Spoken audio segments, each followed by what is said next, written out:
Hey, good evening, everyone. Welcome into Flying with Mike tonight. I really wished we could have flown the A350 today. I really could have used it, but then the good Lord knew I also needed some rest from last night. So, we'll take it. But tonight we're just gonna call this like our Sunday flights, where we just kind of chill out.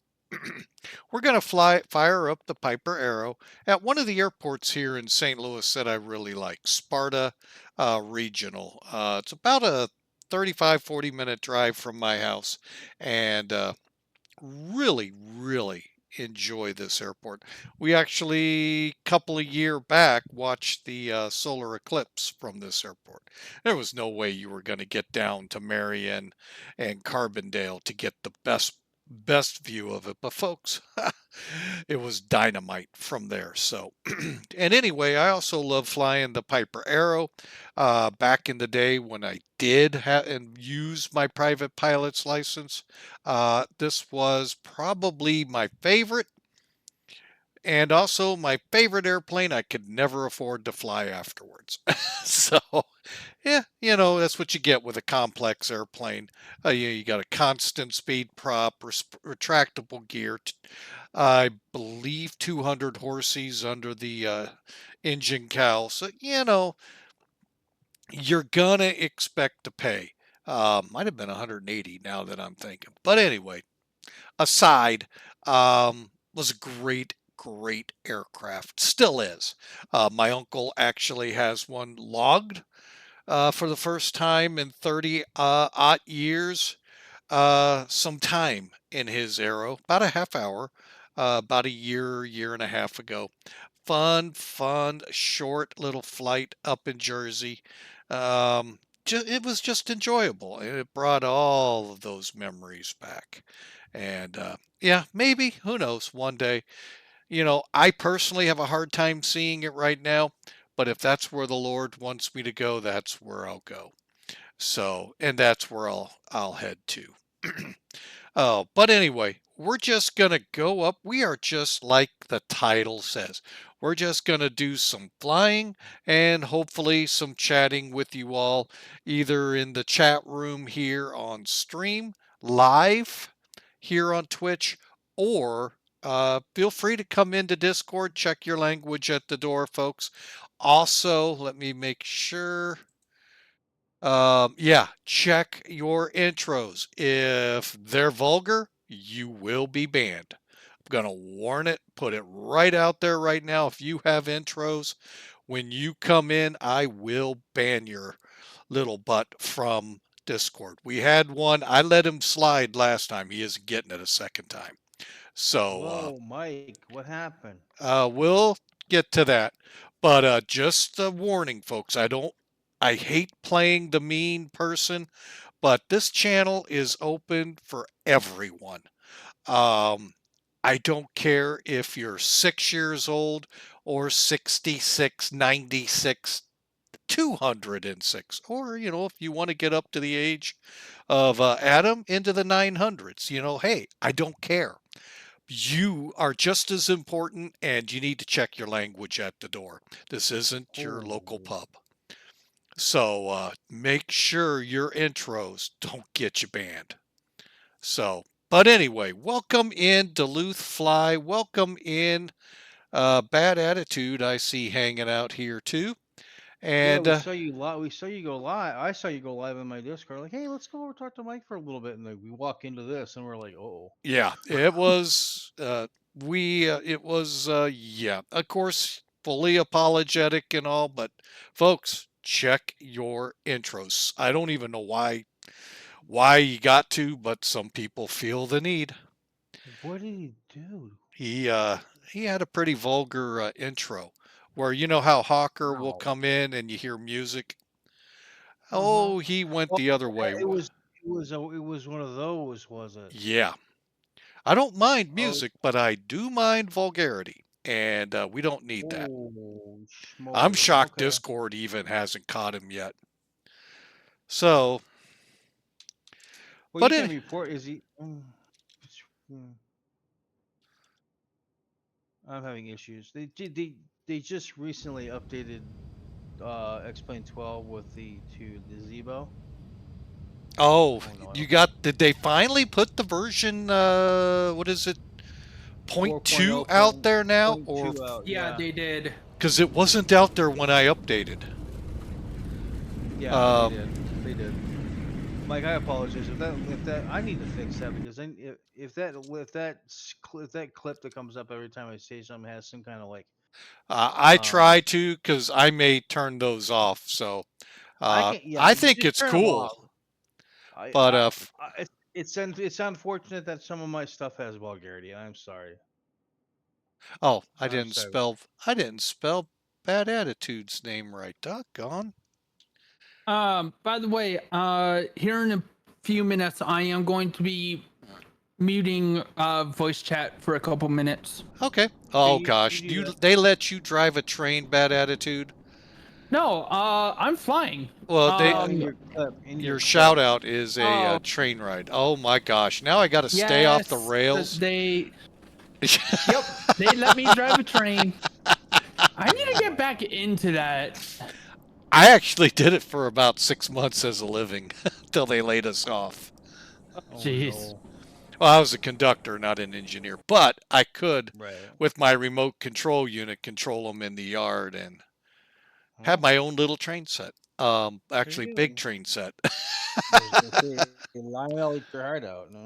So, but anyway, welcome in, guys. Appreciate you Thank coming you. in. Like I said, title Yep. says it all. We're just flying and chatting for the most part, and hope y'all. I hope I didn't scare many off. If I did, you just gotta check Well, your language.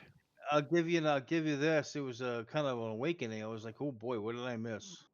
So it caused one of my YouTube videos to get. I tagged it with mature, um, Oh, because I'm sorry, I don't want someone with young you're kids gonna to be sitting there and all of a sudden, ooh, blop.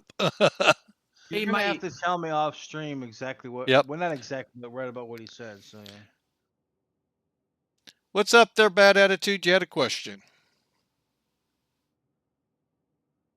I guess not. I think he muted. He had to Oh, mute. he no, muted? no. Check DMs, Mike.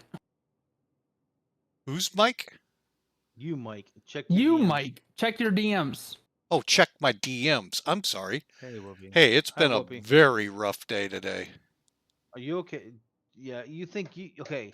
You think you got it bad? Guess you. Ooh, that is Yeah. awesome. Awesome. Headed, you're looking at Seattle. Nice. Yep. Yeah, I got that. I got the email about it today. That is awesome to hear. Congrats. Hopefully greener pastures. I'll tell you a little hint. When I drove a truck many years ago for quite a bit, the grass is never greener on the other side. Unless it gets you home, which is, great. So, but anyway, good luck to you, man. Good luck. Thank you. So, but yeah, today's been kind of rough. The little 5-month-old either has stomach issues, teething, combination of both, just rough. And sleepless nights. We had them sleep over last night, so extra hands were available, so the Yeah. mother didn't get overly stressed out. Well, I don't want to like over outdo you, but guess who got that beloved virus that everybody likes to talk about? Who got the virus? Me. You got it again? Third time's the charm, baby. Okay, stream just ended, folks. I can't get near. Nice. Ouch. Wow. Oh, Wow. I'm sorry to hear that, man. Yeah, well. All right, folks. Well, here's my game plan for today. I don't actually have a route planned. We're just going to go VFR. I'm going to hopefully be able to put a flight plan in if Kansas City is up. Oh, you're in St. Louis They are. too? They are? They are. Ah, I see. I just turned on. Ooh, who's coming out of Yeah. my old airport? Don't know. I I am flying out of St. Louis at the moment. I'm sorry. Southwest? Yep, Southwest. All right. I'm sorry you And chose St. it's Louis, but hey. it's raining right now. Yeah, Oh, we're expecting it. We have been, folks, if you're not from the St. Louis area like me, we have been in very oppressive heat here for the week.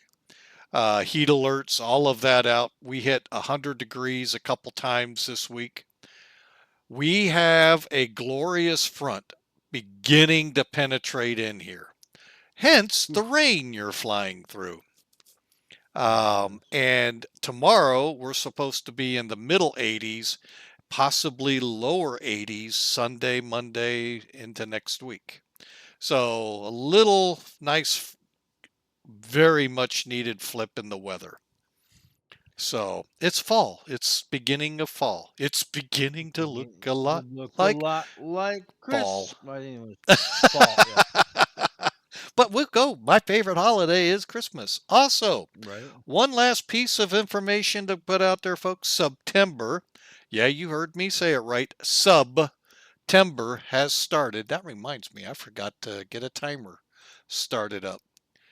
Hang on, let me make sure it doesn't include what I kept it simple. I'm gonna keep the timers at bay right now. Go in there, make them a little more fan. But this is when you can save some money on your subscriptions to your favorite streamers. I haven't read all the fine print in it and all, but hey, folks, there'll be 2 times we promote subscriptions here. Primarily, I promote following. But yes, subscriptions help out the streamer. But of course, they help out Twitch, who provides you all of this. We promote it when Twitch puts deals out for you, as well as September, otherwise known as September, folks, if you didn't catch the pun. And they have deals and all. So this is a good time if you want to sub, if you're looking to get rid of commercials on your favorite streamers, and we hope Flying with Mike is one of those with you, that you go in and subscribe and be one of those that help us on that side of the ledger. Otherwise, folks, we enjoy just the fact you follow us and you're there when you're able when we do stream. And right now, with me out of a job, mind you, that sub money I don't take as a wage. I put it all back into stream. So, matter of fact, I'm looking at another aircraft or another purchase here. I have to see where I am money wise before I do it. But I put it to the stream, not myself. So, just putting that out there. Some make quite a bit, can, and I could understand where they may take some for themselves. So, but we would love if the commercials get too much. I get it. I understand. I yell at the network TV for way too much commercials, especially this time of the year with all the political garbage that's out there. It gets old. So now it's all over YouTube and it's ridiculous. So, all right. And if you're on YouTube, folks, thank you so much. We are so close to where they say we hit the minimums to be monetized.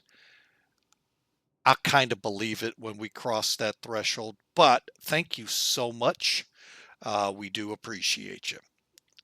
So, all right. And with all of that, folks, let's crank it up and let's do some flying here. Kind of give you a little gist.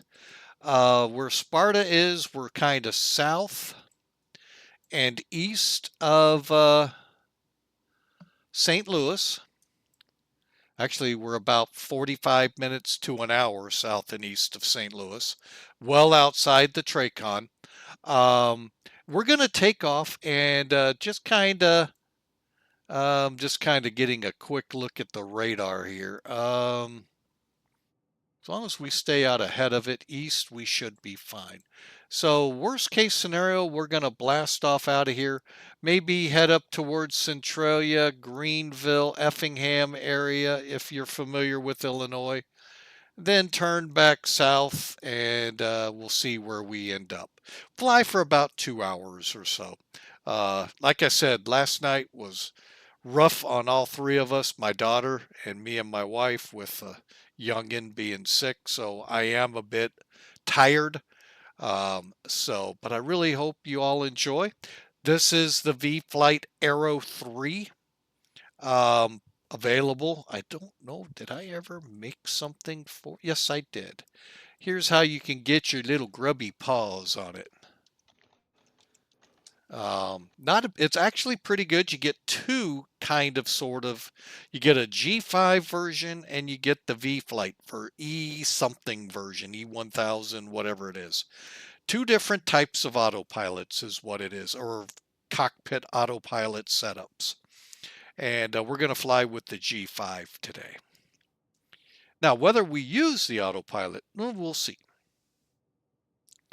All right, and again, as mentioned, I did learn and flew this for probably a good part of 100 hours back in the mid 80s. It's just such a fun plane. Interesting story. I don't think the Arrow 3 had it. My uncle would be the one to, knock me in the head with 2x4. They had an interesting safety feature on the plane. Automatically retracted and extended your landing gear above, I think it was 80 knots, but it may have been a little faster. So if you forget, the gear goes down, the gear comes up. Most people come out of fixed gear aircraft and they forget to do what's called GUMP, gear undercarriage mixture prop, a little acronym out there, and they forget the gear and belly land. So Piper put this little thing in. Well, there was a guy we knew at the Aero Club I flew, bought a beautiful Arrow. I'll never land gear up, and disabled it. Next landing was gear up. Great safety feature. I don't know if it still exists on the planes or not. Didn't think to ask my uncle that a year or so ago, and really always love telling that story. Just cracks me up. The next flight, you gear up the airplane. So, all right, so let's get in here. Funny how that happens. Isn't it, when you forget the landing gear? Hey, Steve099, welcome to the chat. Man, there is a long time no hear from. Appreciate you coming aboard, sir. Only wish the GTN 750 instrument panel, autopilot align. What? I didn't know there were issues, but then again, I don't fly the 750.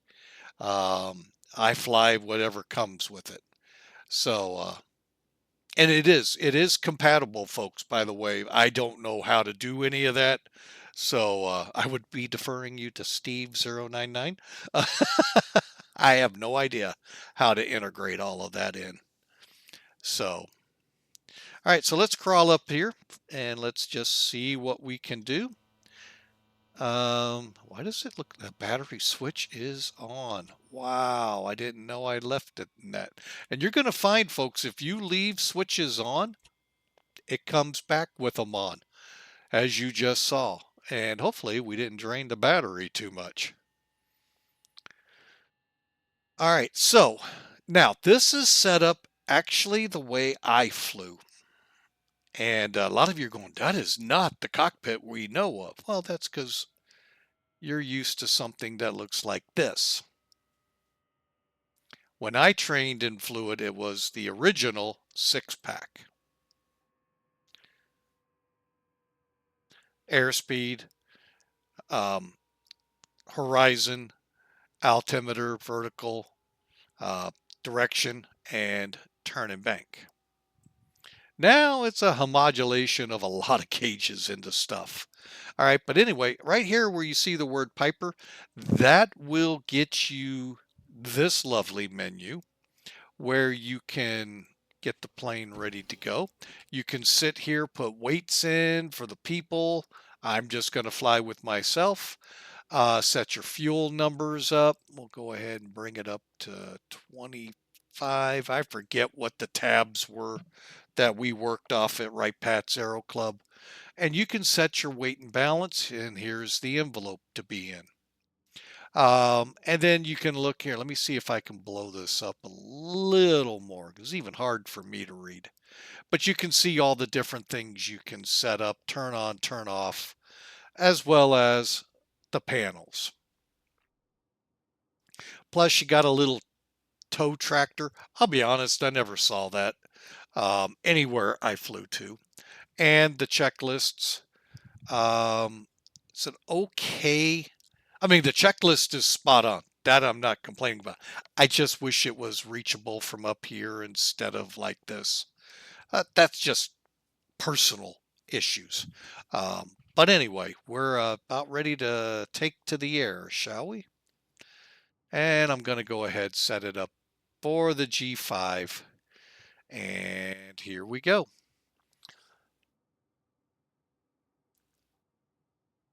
All right, so as the checklist would tell us, it did come back up. No, it did not. And that's why. It just sometimes things happen. All right, so there you can kind of see it goes through your pre-flight walk around and then your engine start. Now there were some issues I remember. They're not coming back to me this go around. So we flew it a couple days ago. We had a huge frame rate hit. Part of that I think was Simhaven scenery. Part of that was something else working at it, and I think we got rid of it. We'll see. Because we've had some really good flights since with the flight factor 767 yesterday and 2 caravan flights. So if we were going to have them, flying New York City with weather would have been a place you would have run into frame rate issues. All right, so the brakes are set. Now, if you want to set this on another window, and that could have been one of the things that went wrong with me right here. And that's why I don't like this. I wish it was like a PDF that I could pull up over here and not have to use the onboard. Again, personal preference, not anything knocking vFlyte. Thronda, by the way, with Just Flight, put one out too, so you can check them out as well. Don't know anything about it. All right, so brakes are set, circuit breakers are in, and yes, you can pull them. Those of you into that kind of style of flying. Right there, boy, it's a major mess over there with circuit breakers. You know, most people are like whole upper head panel down the sides. You're like, and that's half of them.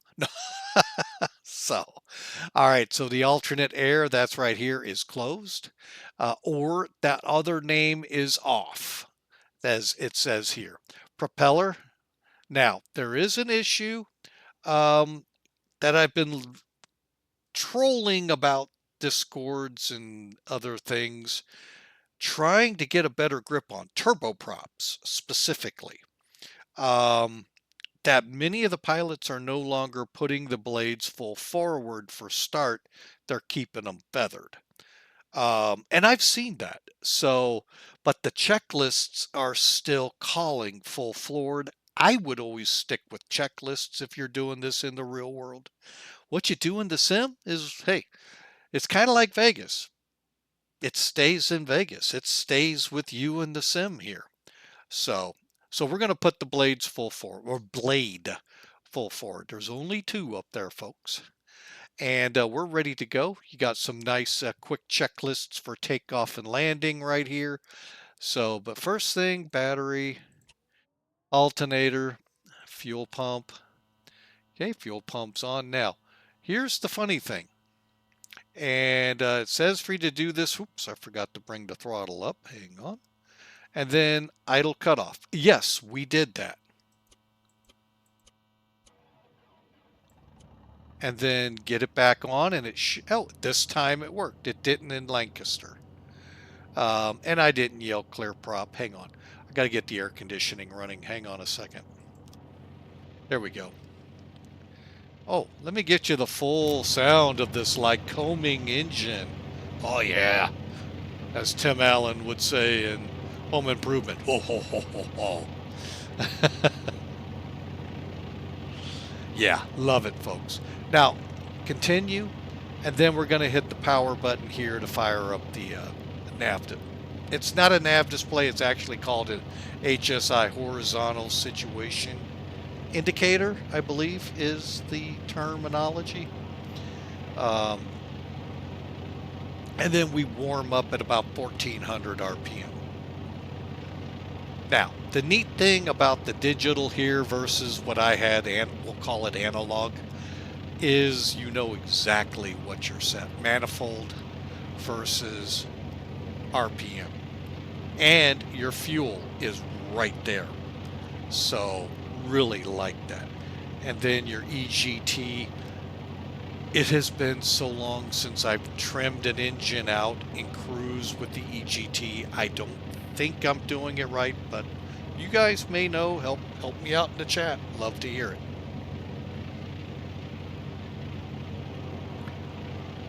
All right, let's get on VATSIM.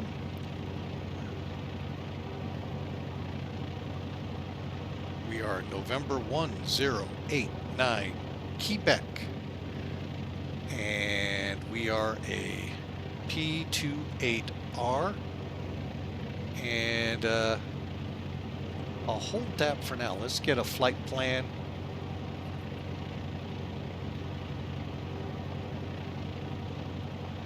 As long as we don't fly into tower controlled areas, folks, and we're golden without talking to center. They don't like it, but it is what it is. Let's see, November 1089 Quebec, and we're going VIFR. We are a Papa 28 Romeo.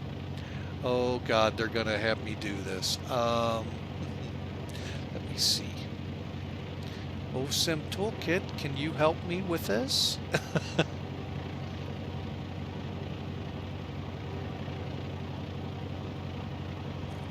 No. All right, November 10.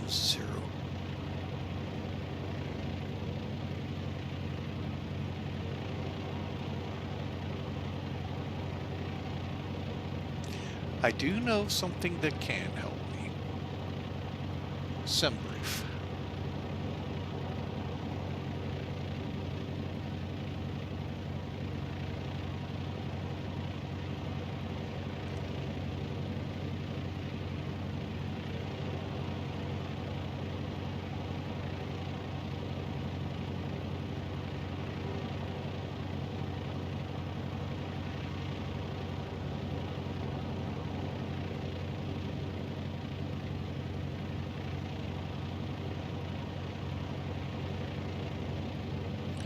Alright, and Victor.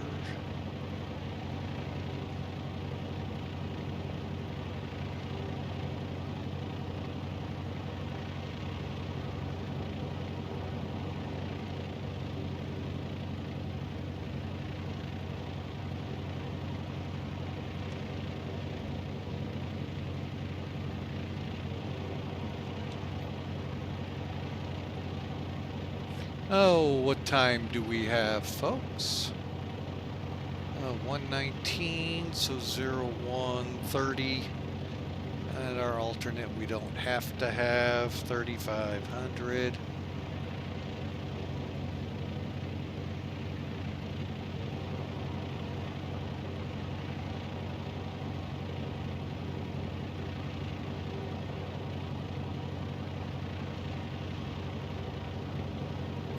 By the way, my duties in the Aero Club included filing flight plans for our pilots. Now, Hey, Duluth, you there? am I here? No, Duluth. Is he still here or did he leave? I haven't heard him in a while. Looks like he hopped out. Holy mackerel. Oh, that's why I'm like, my goodness, where'd all these people come? Yeah, he's hopped. He hopped. He bailed on us, man.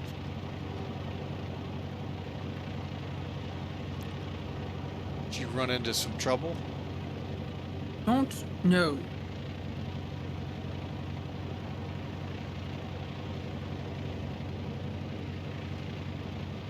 Quebec.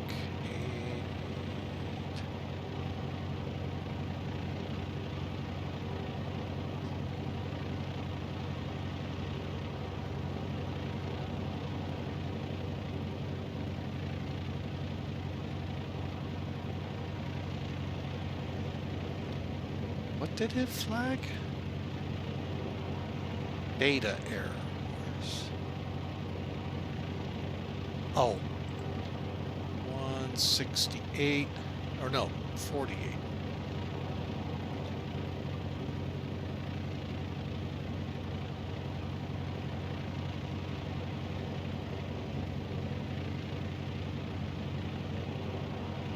Hey, got my flight plan filed. All right, there we go. All right, folks, sorry for that delay. We are now ready to go. Crud.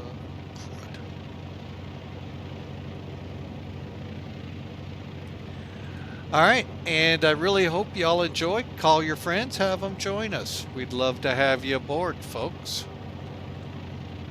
All right, let's get the avionics fired up. 122-800. All right, I'm going to show you some ways to get this lovely CTAF. Now, I would personally love to have the 530 up here and move these around, but it isn't to be what we would like.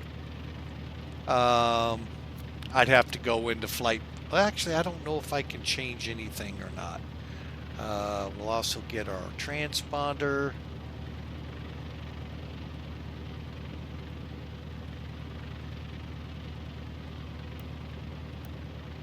Set and running.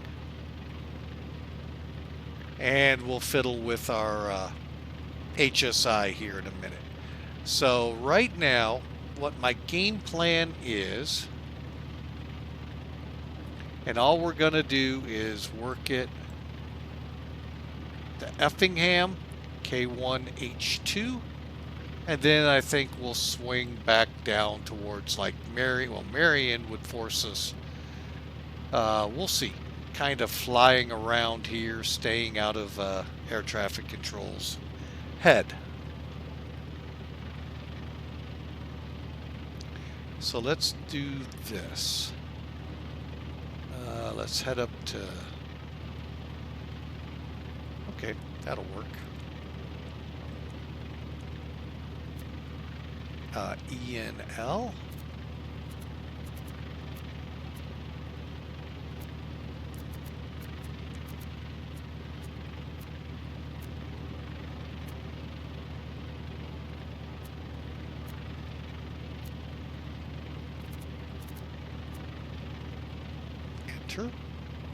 Enter. Centralia. Oh, I thought Mount Vernon was controlled. On up to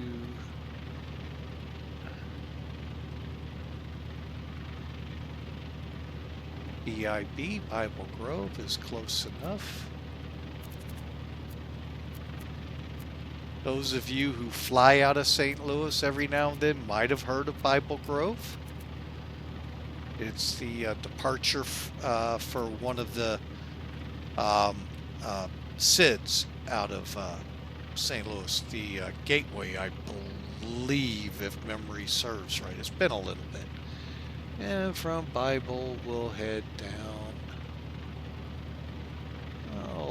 sounds good. Let's go down to Mount Vernon. Got anything there to work with? Oh, VNN. Not to be mistaken with CNN.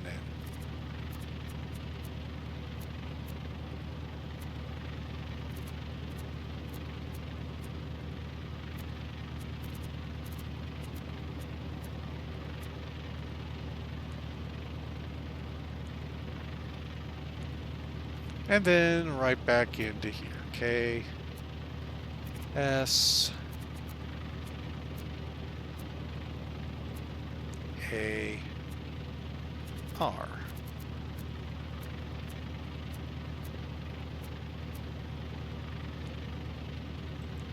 Alright, and what that'll allow us to do, folks, is if there's any approach or departures, which there aren't, out of these two, you've got that ability.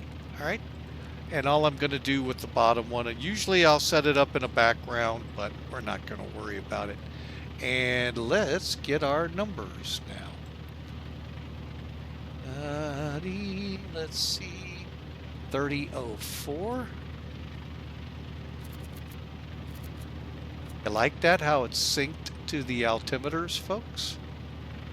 Problem is, you still got to do this one.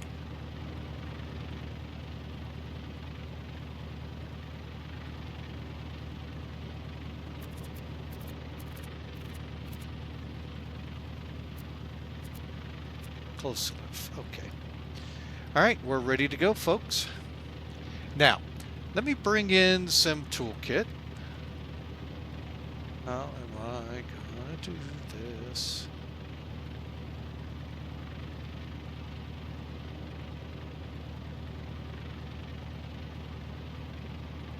Perfect.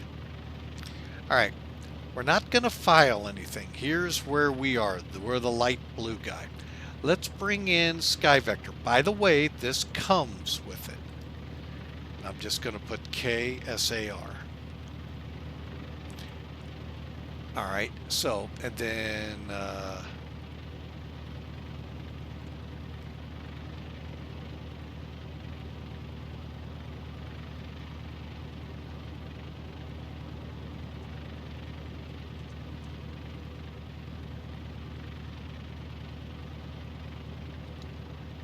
all right. Oh, what happened here?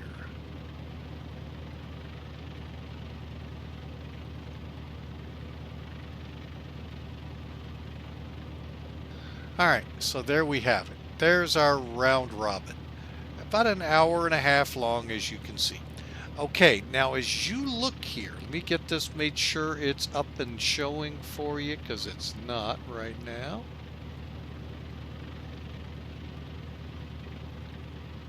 Okay, so here's Sparta.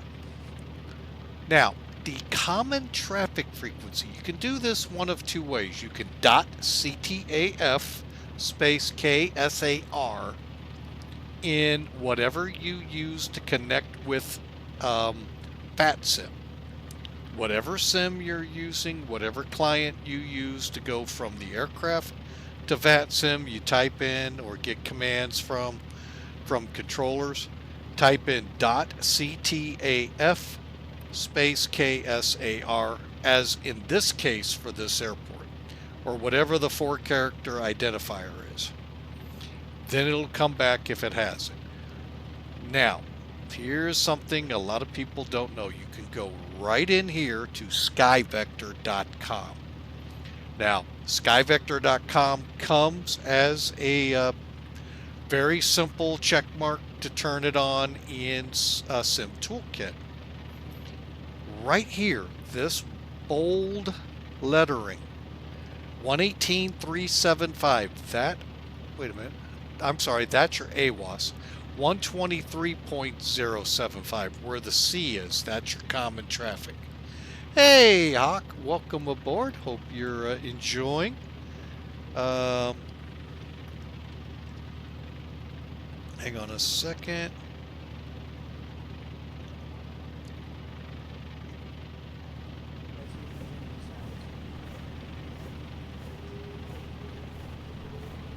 All right, folks, by the way, both um, Duluth Fly, Bad Attitude, and Hawker 125 all stream on Twitch. Head over to their channels and give them a follow. That way, when they go live, you can follow along. Just as Hawker is enjoying, oh, I think he'd usually call that blasphemous, but he's actually in an Airbus. But anyway, 123.075 is common traffic here. Look for it on your chart. Now, if you're down, like, say, here at Southern Illinois or Marion, control tower, same thing. Now, if you're up here at Lambert, it's not so easy to tell. That's where the .ctaf space, in this case KSTL, would give you that. In this case, though, today you would be on Kansas City or whoever, if they have a tower, I don't know. But we are outside that, and we have burned enough avgas. Let's get our butts airborne. But again, hey folks, we're also just chatting. Join us in the chat room. I have to say it, be careful if you have intros. If they're vulgar, I will ban you. I won't just mute you, you're out. So that's on you. And before we get going too far, what's our weather here in Sparta? Calm. Good. We'll take the runway right over here.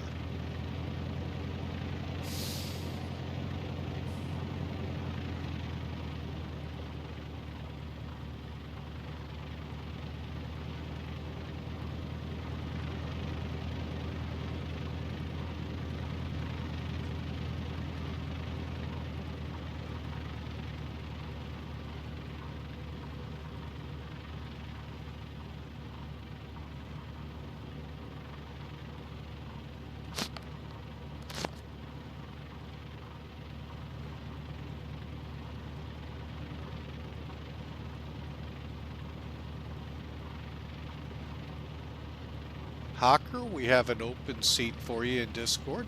Oh, so they use white lines here. That's my bad. Wasn't expecting a white line.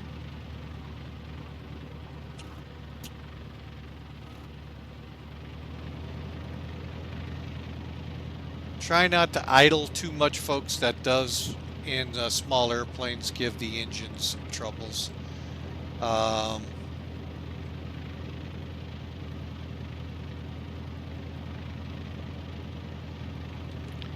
with me a second.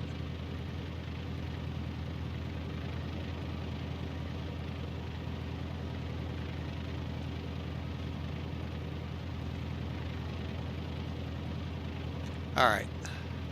So we're going to be looking for a 060 direct ENL 150. All right. Mike, Yellow. I'm on the road. Well, you're breaking up. Think I heard something, though. You're on the road. On the road again. Okay, and 060.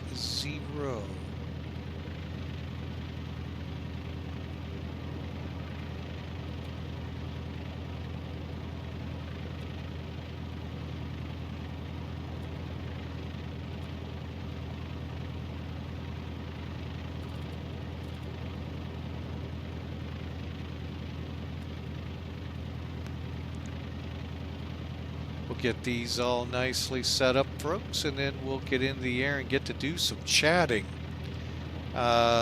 Course.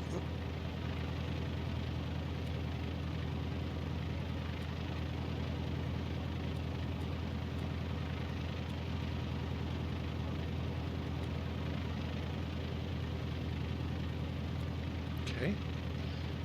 And click. Altitude, we'll go with 35. Ooh. Wasn't expecting that, as you could tell. Okay, there we go. 3,500 set, 3004. Let's run this engine up, do our checks.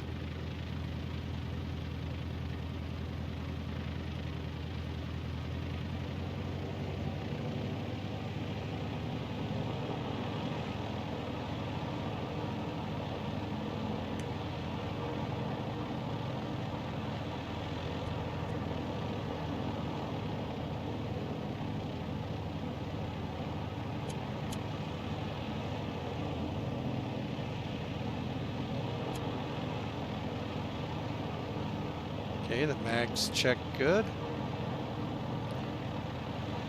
Okay, the suction gauge is in the green. Everything else looks good. Thing.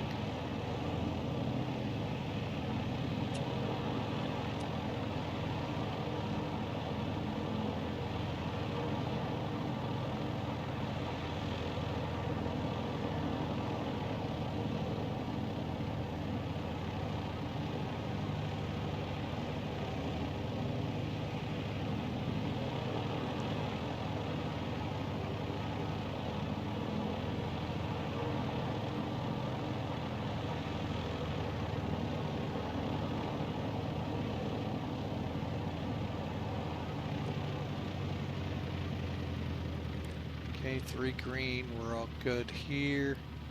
And flight planning, good.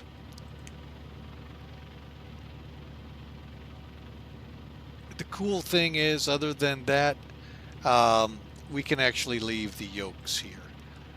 Frame rate 62 right now, weather's good. Okay, so takeoff checklist, fuel, oil, proper tanks. Fuel, go ahead and bring us up to 1,000. Okay, fuel's good. Proper tanks are set. Fuel pumps on.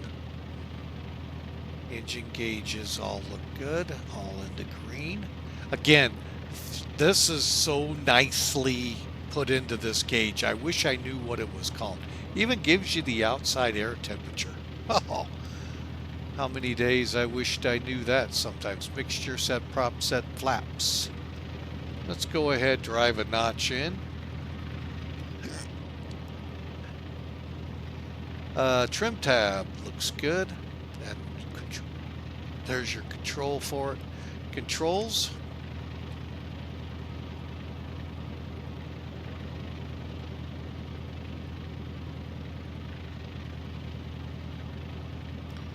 And doors, latches. Okay, now another neat thing about this plane. Okay, when you close it, you all obviously know this latch will be down. How many of you know about the latch up here?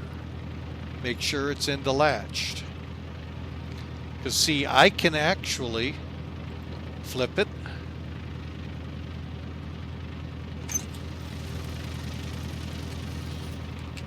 Now, will it? No. So make sure it's latched. All right, and I'm going to go ahead and close the air conditioner now. And you're going to hear it. I think it's still going to be pretty loud on takeoff. We'll alleviate that. We'll put our headset on here eventually. All right, we're ready. Let's get the proper frequency up here. We set its... uh,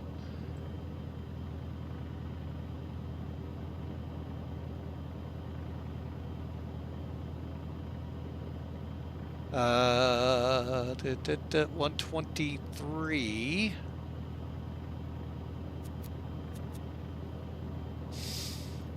And, uh-oh, I think the...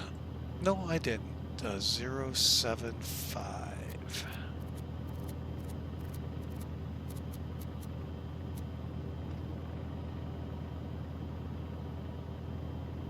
Zero 075. We're good. Flip it.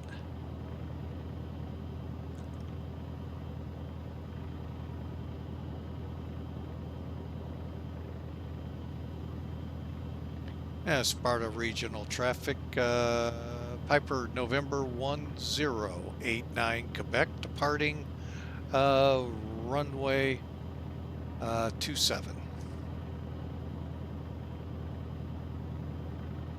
No, wait, this is north-south, isn't it?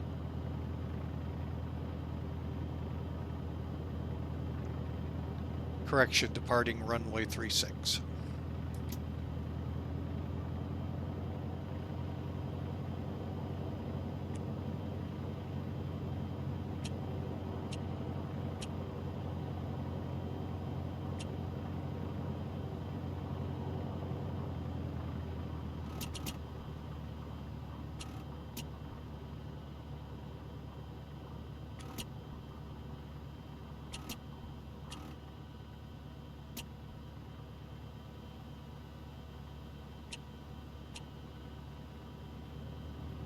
Ready? Here we go.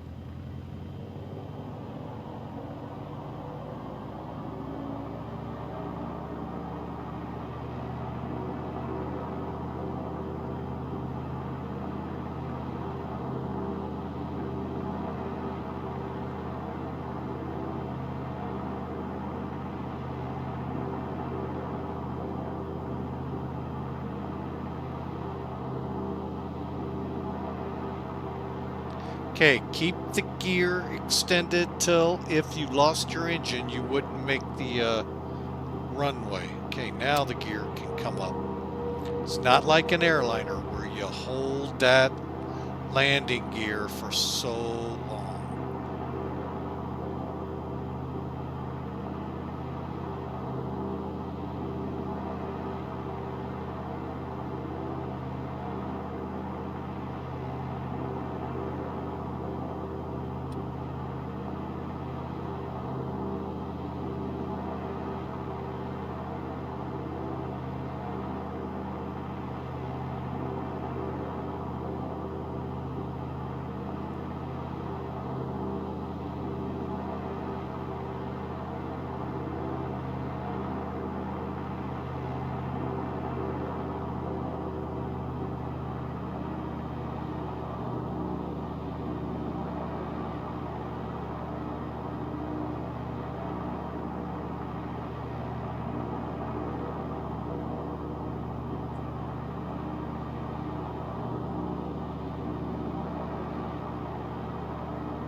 Course. Now, on a day like this, folks,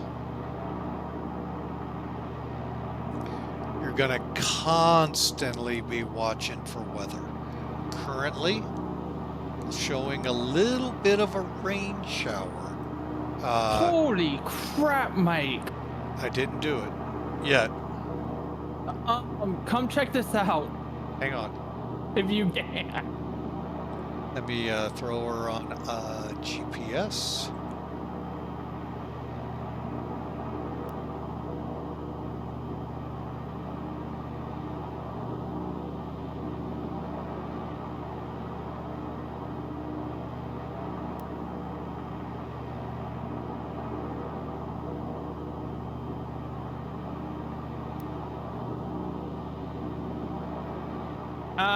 We just broke out of it, but holy crap, was that moderate turbulent?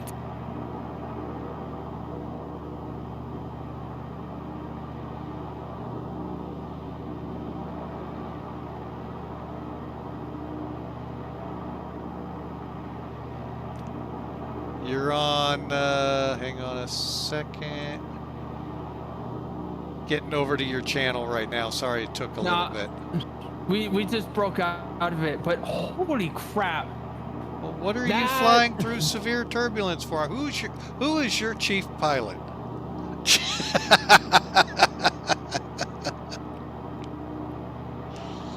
Dude, that was something.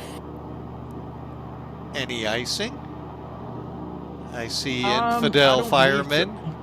I don't believe so, no. You landed at 19 feet a minute in severe turbulence? No, for some reason it thought that when I was climbing out, that I was landing for some weird reason.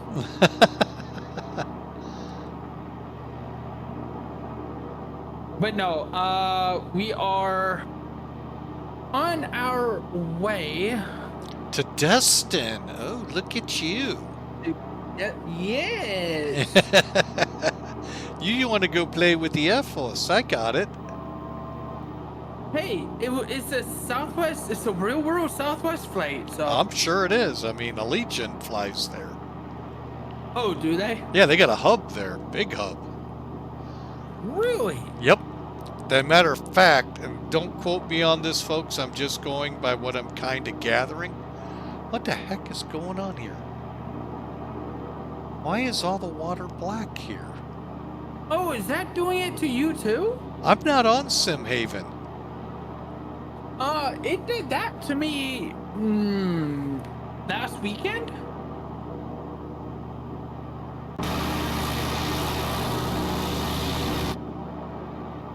Yeah, it did it to me and to Memphis last week.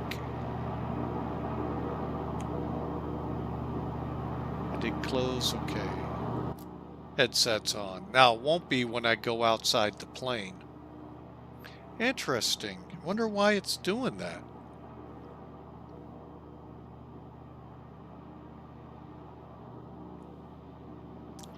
Wonder if Austin knows about this.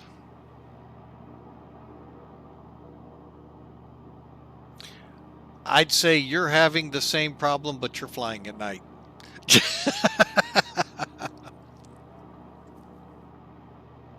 Yeah, I'm having just a little bit. Everything's black. And I can't see shit now. Or sorry, I can't see nothing now. Going through a cloud. I think.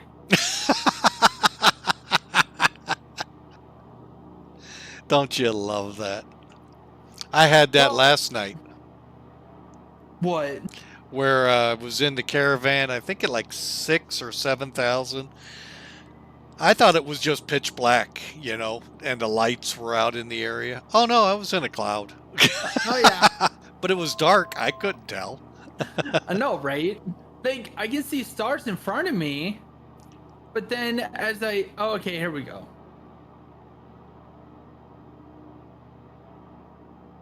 Yeah, okay. Now we're leaving the cloud. I can't tell actually. I got It's ground way lights too there. freaking dark out here. Yeah. Dude, I can see little towns and so forth and all around you. But like I said, can too, which is good news. St. Louis is right now looking at some storms, so. Yeah, and I got bounced around. Well, you'd have been flying pretty close to where I was, so.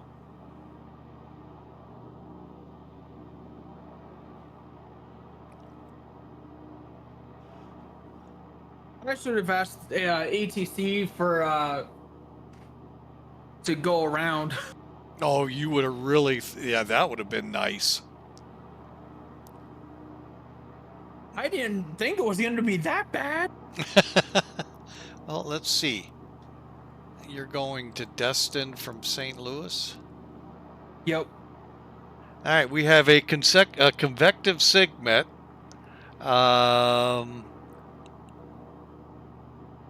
Area of severe thunderstorms, tops above 45,000, hail to 1 inch, wind gusts to 50 knots. That is, Well, hell of a day to call out. and then let's see, anything on turbulence?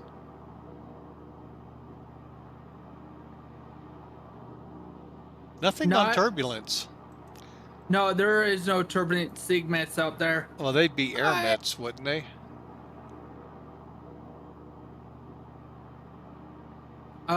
Yes. Let's see.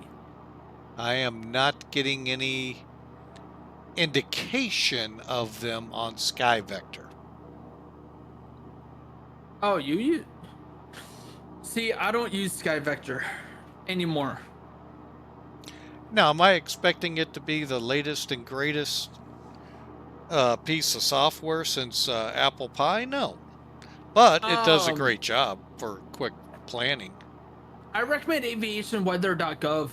Well, yeah, that's what every pilot should use. But that's just me, because aviationweather.gov is a approved source where SkyVector is not.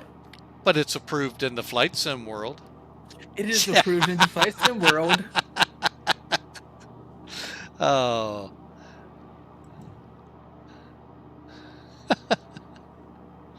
All right, folks. So we are just passing, that wasn't Carlisle Lake. Carlisle Lake is up here. Why the scenery is doing this? Now you're at home. It doesn't like you. It probably is. It did this into Memphis too, folks. But that was with SimHaven on. SimHaven is no longer in my sim, or it better not be. Let me double check. I don't have SimHaven, and it's happened to me before, so I think it's a bug. Okay.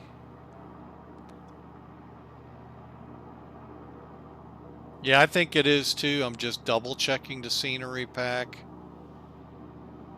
Yeah, I'm not seeing any reference to it. Okay.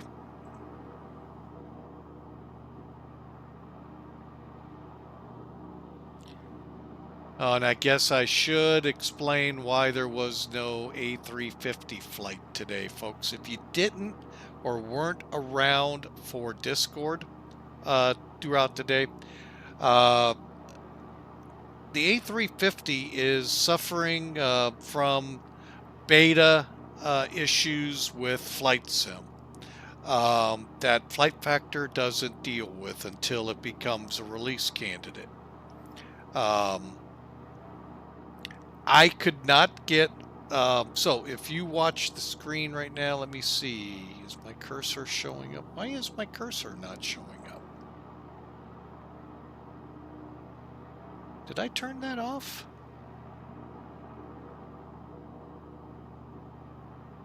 Yeah, we'll get to that in a second, Hawker. Yeah, thanks. Hang on a second. Anyway, the cursor would not show up on any of the panels in the A350, meaning I couldn't turn the batteries on, couldn't click any of the screens to get external power on, any of that. Now, I did do a couple restarts, was able and brought the Caravan up perfectly fine, cursor working fine, switched over to the A350, and voila, the cursor worked. Turned the battery switches on, but the FMC was not on the right panel, and parts of it was scattered about the panel. And then it would never come back. So, little biting again at good old Flight Factor and their lovely policy of we do not work on our planes in beta. Well, can I give you a real quick clue, Flight Factor? Every one of your planes in X-Plane 12 are betas. So, pretty sure you're aware of that. But we have a ticket submitted. I doubt I'll hear anything other than roll it back to the last release, to the last one, which is piss poor customer service. So be warned if you go after the 777, folks. Be warned. I right now will not purchase that till Flight Factor adopts a more friendly attitude to customers.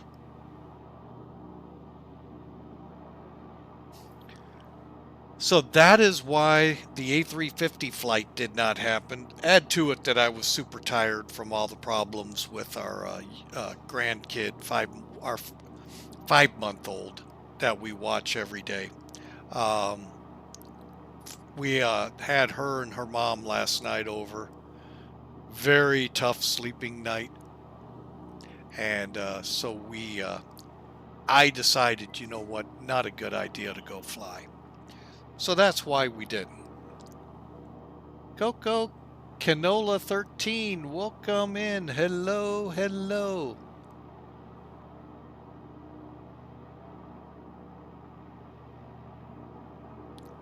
So, well, I do. If you're going to sell them as betas, hey, first time chat, Ninja, welcome in. I do expect that. So, you pay good money for this stuff. If you're going to put it out there, support it. We had an issue not too long ago involving the 777 where another product of theirs went completely useless for a better part of a month and a half, 2 months. And their idea was, we'll go back to the other one so it'll work. And I find that abhorrent that they would tell a customer that. But then when you look at the way the world is today, it kind of makes sense. How do you get a smooth landing? The best way I can try to talk with that. Hang on, I think I just flew over Centralia. I did. Is basically do your best to be as with an A330 or a 737. I'm not going to use my normal answer for those two aircraft, but with a wing and a prayer. But but no, seriously, bring them in. Try to find out your VREF speed, add 5 to 10 knots to it. Fly that down your approach. Do your best to stay centered on the center line. As you come over the threshold, try to be no more than 50 to 100 feet above the ground. And then slowly pull your power back. And allow the plane, lift the nose just another notch or two. And by notch, I'm talking... that didn't really do what I wanted. Hang on a second. There we go. This isn't as well spaced as the two aircraft you mentioned, but just raise it up just a little to help slow it on its descent to land. Now, will I tell you that works every time? No, because I have bad landings all the time too. And especially my favorite airplane that I used to grease all the time, the real plane. This one in X-plane, I get into a little, I don't know what the ground effect does to it, but it's something. You have been having trouble smooth landings with the big aircraft, but the smaller ones you can.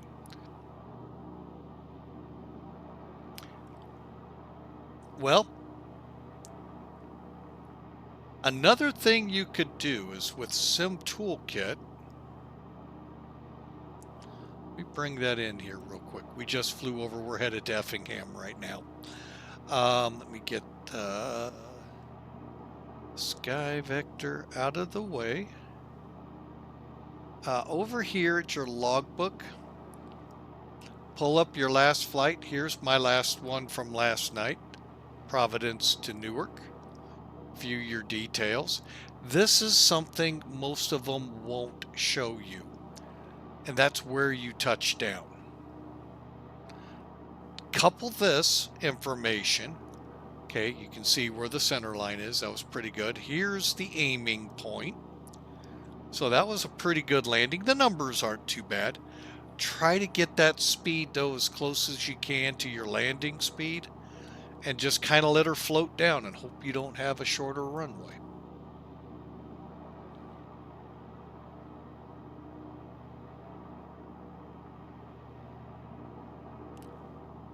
and let her just float in. You know, as long as you keep it within, you know, from 0 to 400 or 500 feet a minute, you're really doing a good landing. Now, the other thing you can do is go back and use the toggle replay mode here in X-Plane, if you're flying X-Plane. The other one, you got to actually download it and do whatever it says to do. But that's how I do it. Matter of fact, what we're going to do, as we get up here to Bible Grove, let me see where we are in reference to it.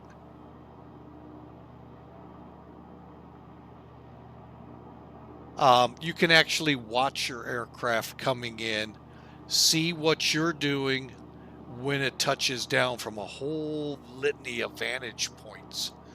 And, oh, you have X-Plane 12.1? Good.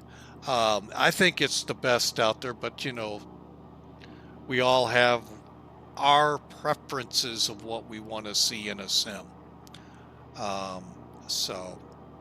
But yeah, you can watch it and see what you did and see how, okay, so if I pulled it, did I pull the nose up too much? Did I not?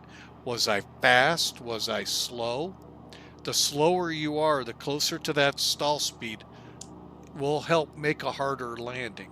So if you can keep just a little bit of power, that can help and chop it right about 20 feet. I mean, it just it turns into a trial and error issue, and just unfortunately takes time with the bigger, heavier aircraft. The heavier, the better chance of floating down the runway while it settles. You've all seen that with flying with Mike way too many times. So, but great questions, great questions. I saw, hang on a second here. Ninja had something he thinks he knows about the flight factor issue. Oh, you know what I'm talking about. Okay.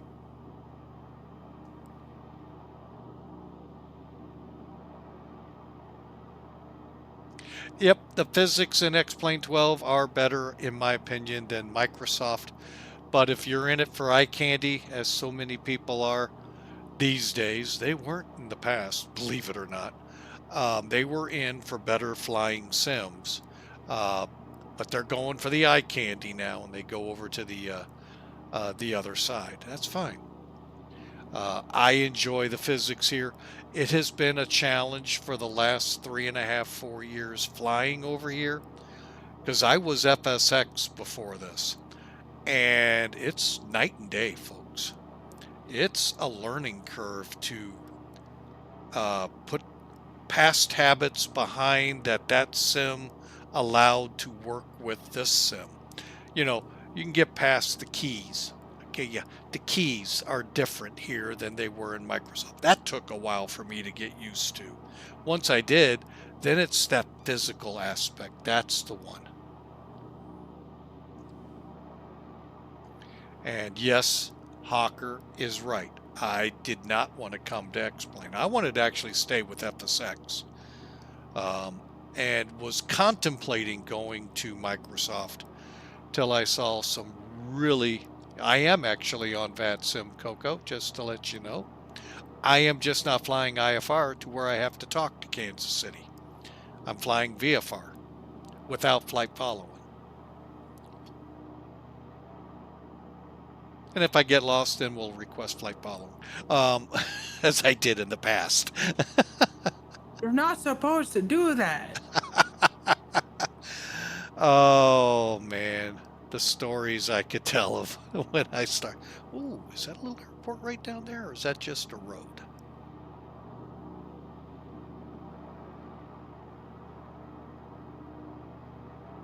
Yeah, I switched over to X-Plane, I think, after I tried Prepared, and I'm like, yeah, no.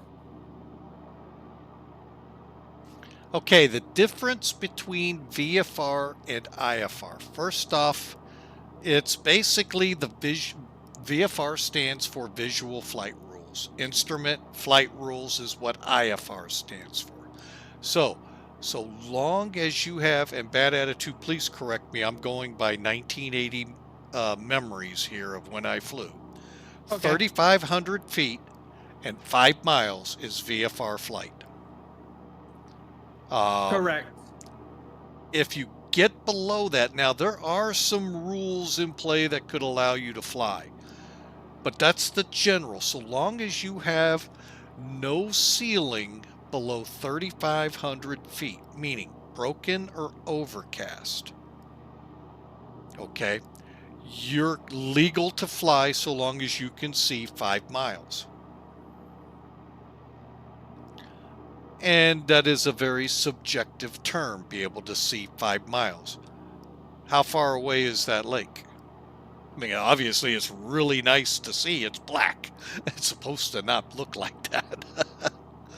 But, you know, that's what you've got to gauge it with. Plus, you got to keep clouds, distances around your plane and all. And I'm not going to get into those because I think they've changed. But instrument rules come in when you think, first off, the weather outside is below what I just said, 3,500 and 5 miles. Definitely might as well just go instrument because it's going to be a pain in the butt. And what that means is you're going to be flying a very strict regiment of altitude variance, heading variance. Reason being, you've got to be on that point. VFR, you can wiggle a little bit. Like right now, I've got no controllers. There could be planes out here. Oh, and you're constantly on the look for planes. I know there's none in my area. That's why I'm not constantly looking. Instrument, the controllers are doing that for you. But if you're in conditions like that, you can, but you got to keep it within 50, plus or minus 50 feet, plus or minus 5 degrees, or was it 10 degrees? I believe it's 10 degrees. Of your heading. And 10 degrees. And your variance goes up to like plus or minus 100 feet for VFR and 20. I actually couldn't tell you what the variance is anymore for your course. Yep. 20 feet for IFR. So it's very precise. And then you get into the approaches and you're flying VOR to VOR unless you're blessed now with these lovely things called GPS that I was not. And that's where you've got to be dead on course. Unless you put in very things that Mr. Bad Attitude would do for his guys and offsetting and all of this. It's really tough. To vote in the poll? What poll? How long until Mike needs flight following? Hey, I got GPS now, man. I know right where I'm going. No, then you get the fun part of, oh, you don't have autopilot? Yep. All right, get you down to 280, and here's your fuel burn. So, I mean, instrument flying is a very precise deal. It is. So, VFR, you're allowed a lot of leeway. Until you get lost and you need help from controllers. But then they're only going to give you turn to this heading. Airport's 20 miles off in the distance. Yeah. Sometimes, usually I could see it. So, who is that in the back? Yeah, that's AI. That's AI in the background there, Hawker. That's a new thing. They talk. That's bad attitude, man. Come on, wake up. Wake up, America.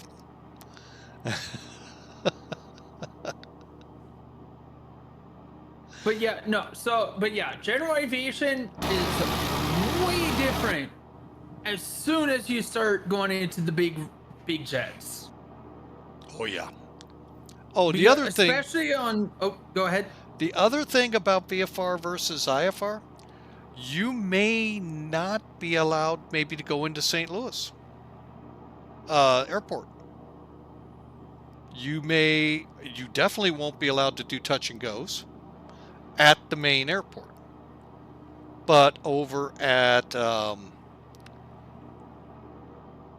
Mid-America Airport where I worked, you could, because of the level of service that goes into flying into St. Louis International. You'll find that at many of the big airports, they're not going to usually let a VFR pilot in unless they have certain requirements on them.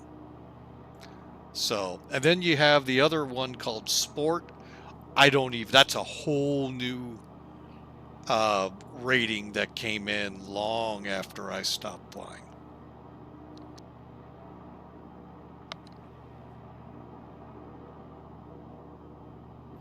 All right, so we are getting out here. We're going to look for Effingham. It'll be due north of Bible Grove.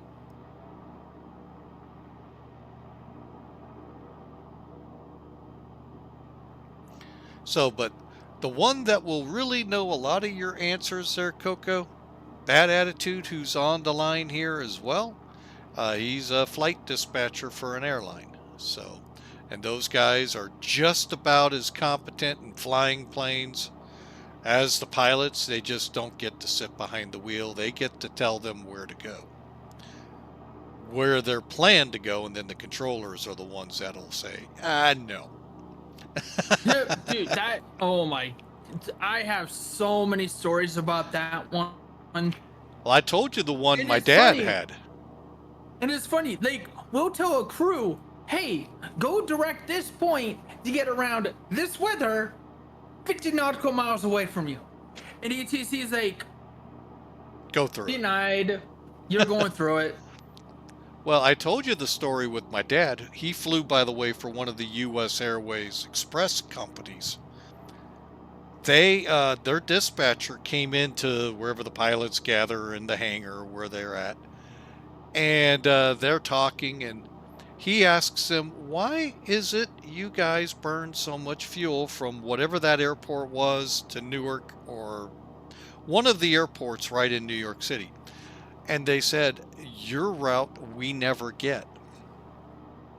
We have to fly this, and this to get there. That's what ATC tells us every time. Because why didn't you tell me? I'd plan you that way and you'd have more fuel. Funny how that happens. Yeah, so think about that. Might want to ask your pilots and then work it to where if they're getting something regular like that, see if you're able to put it in whatever, computer crunching machine you have, and see if you can find out, make it work better for him. Yeah, He never knew for a year and a half. He never knew why they burned so much extra fuel. Huh.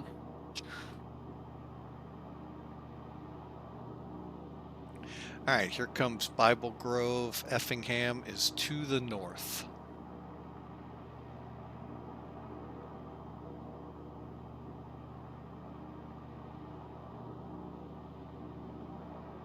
No, my favorite is when I build this perfect route going around weather.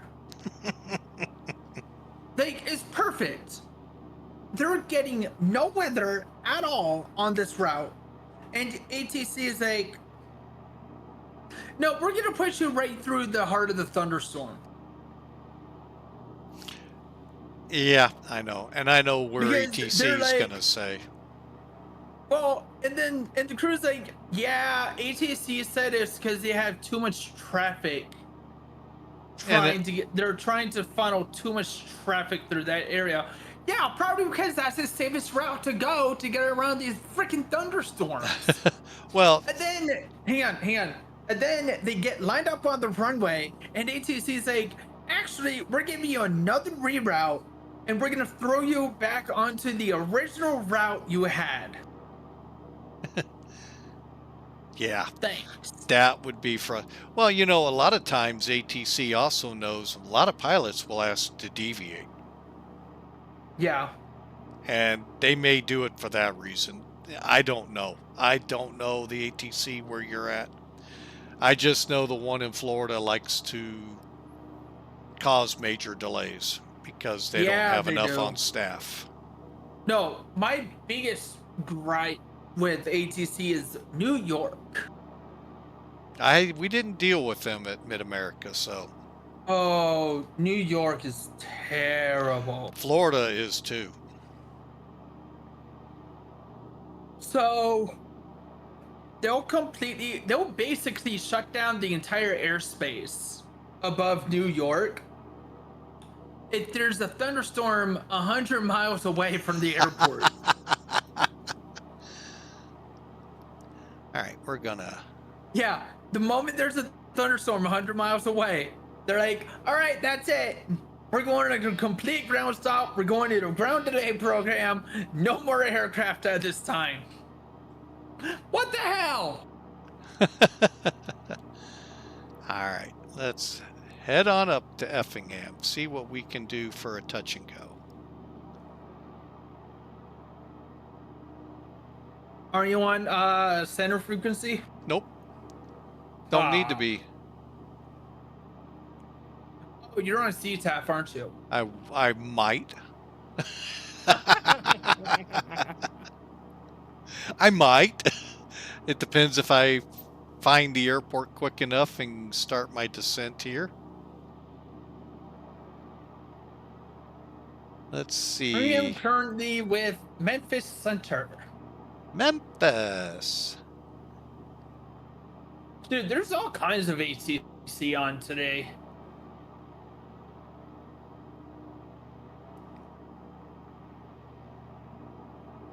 Now, Coco, to answer your question right now, I am outside the parameters of instrument flight.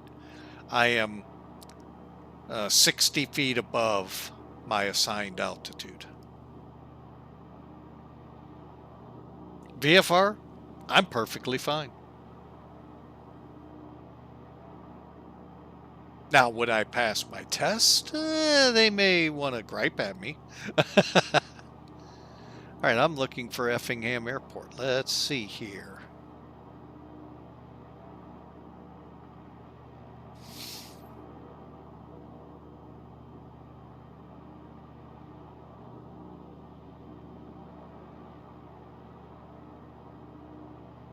All right, let's get her trimmed out here. I think we're pretty good. We're still doing a little thing called climbing.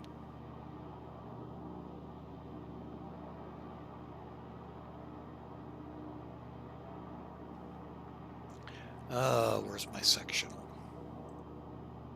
South side of town, okay.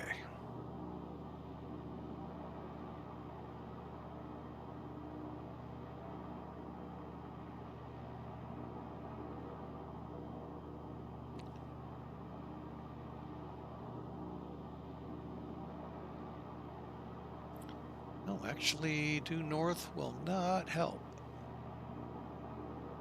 Pretty close, but not what I want. How about the...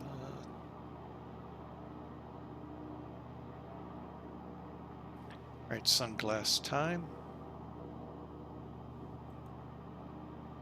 Oh, that didn't really help. Okay, so there's a north-south and a somewhat east-west runway here. Oh, I think this might be it right here.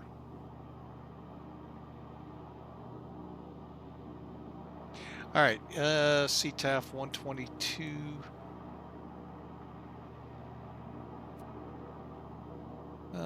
What is it? 725. Yeah, I know, I'm drifting.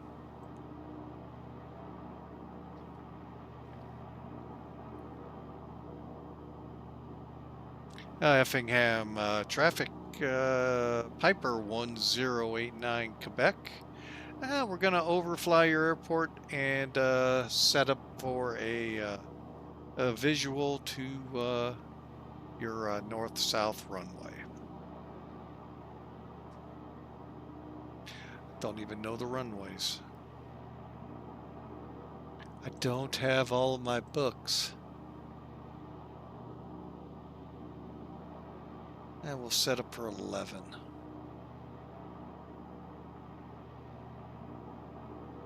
Yeah, winds are calm enough.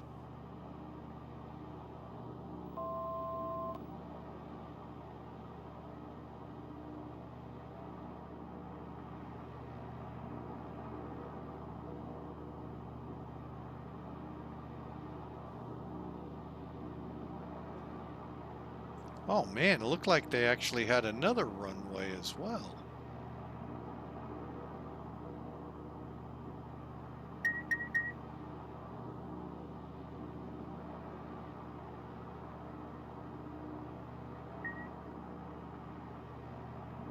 What the heck is... Oh. Like, what the heck is that dinging noise?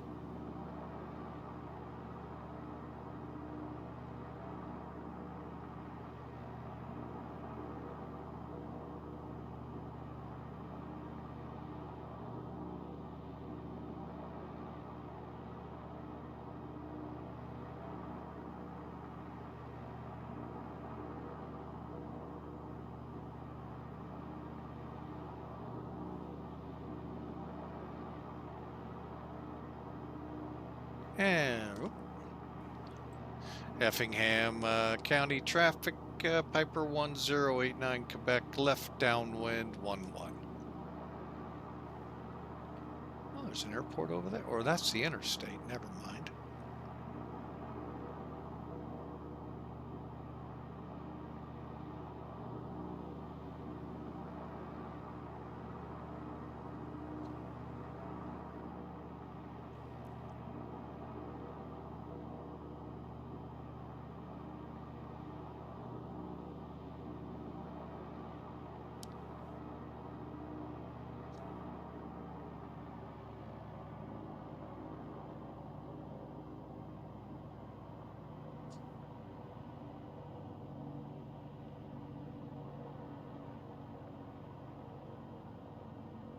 Interstate 70, 57.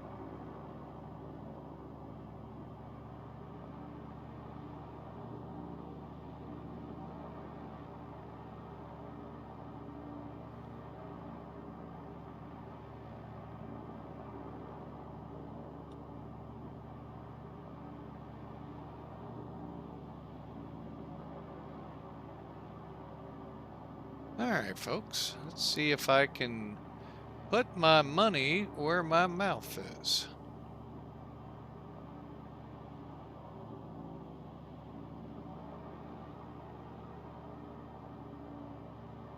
I have more trouble, Coco, with landing smaller planes in X-plane than I do the heavies.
Effingham traffic, November 1089 Quebec, departing to the south.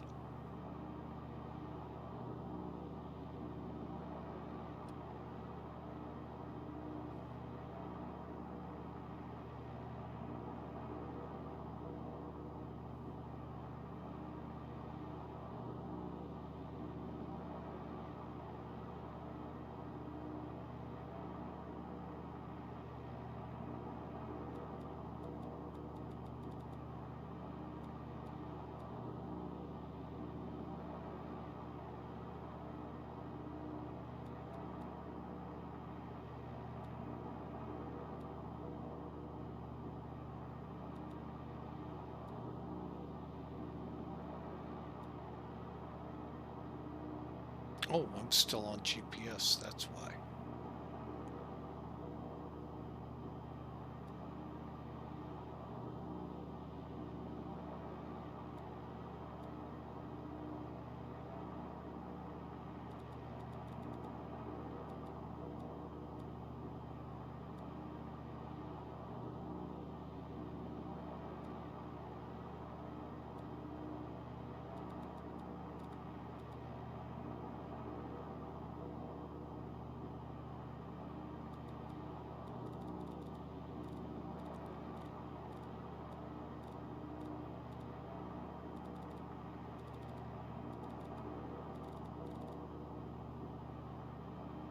All right, why are you not tuning in? Oh, I know why. All right, let's get her going south.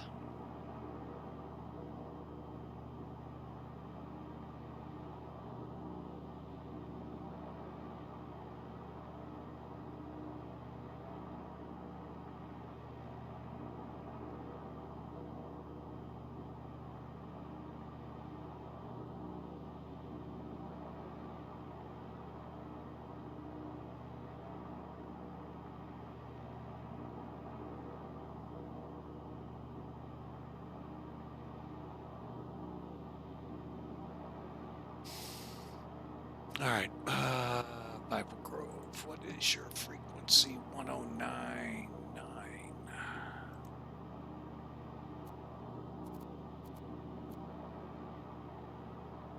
Oh, 1090, my bad.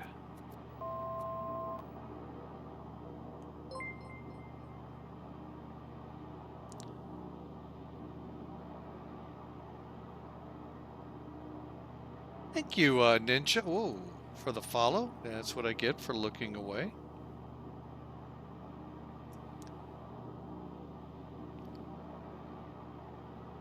Okay, and our heading coming off.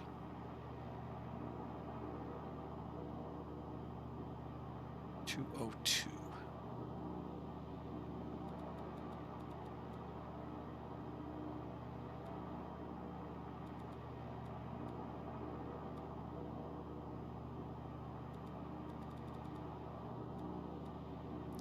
Okay, so thank you again for the follow. You missed my comments about Airbus earlier. Sorry about that. Get a little wrapped up in the flying here, especially when I take over.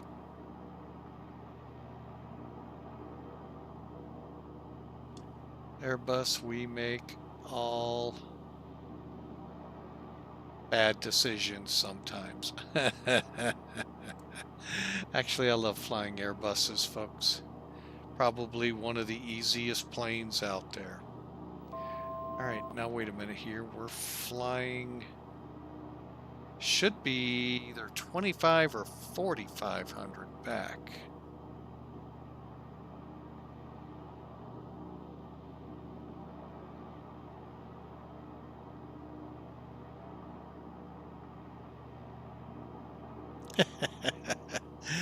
Oh, Hawker. Actually, let's go ahead and kill the fuel pump. Actually gonna go ahead, if you guys don't mind, put her back a little bit on auto.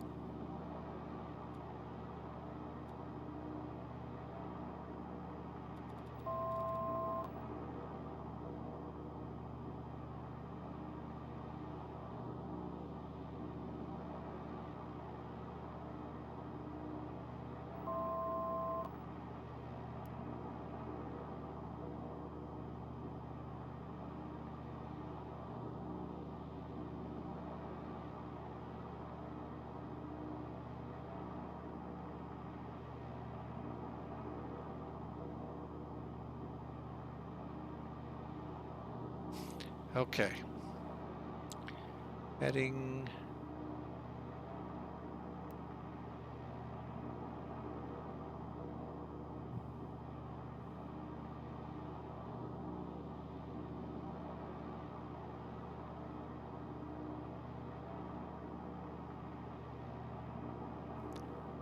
And there we cross. So now let's go to 202.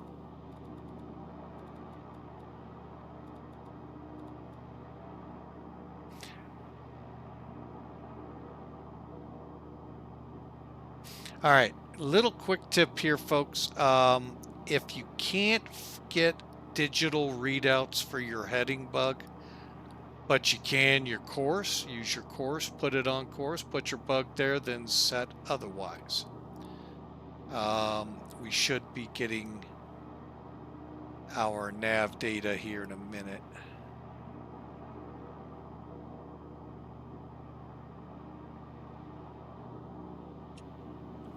All right, and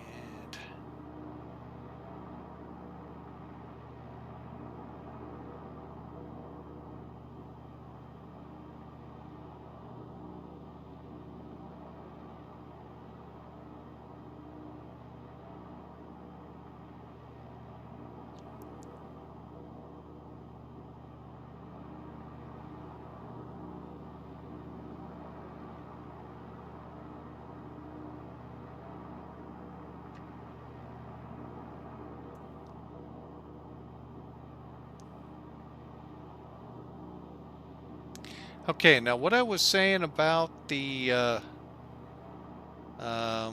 are we not on course?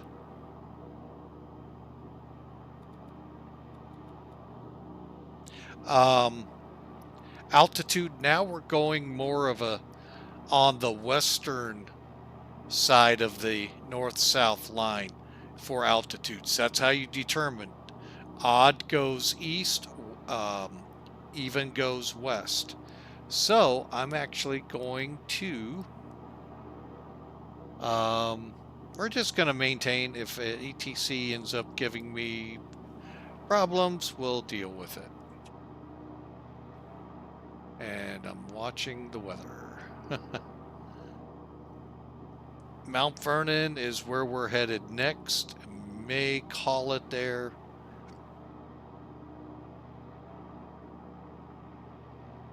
Actually, I could fly direct.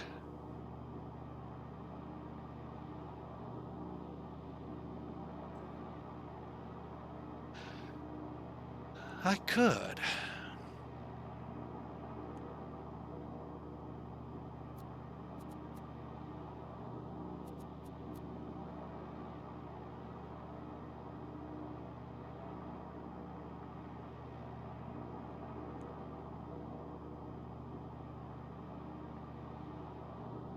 Are we that far out?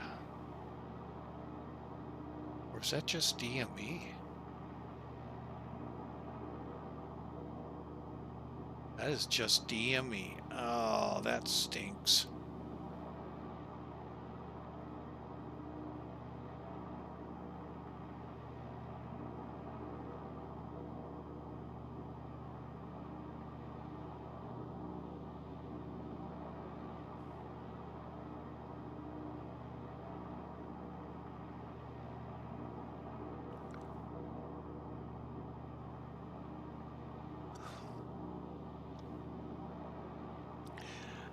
But again, folks, welcome aboard.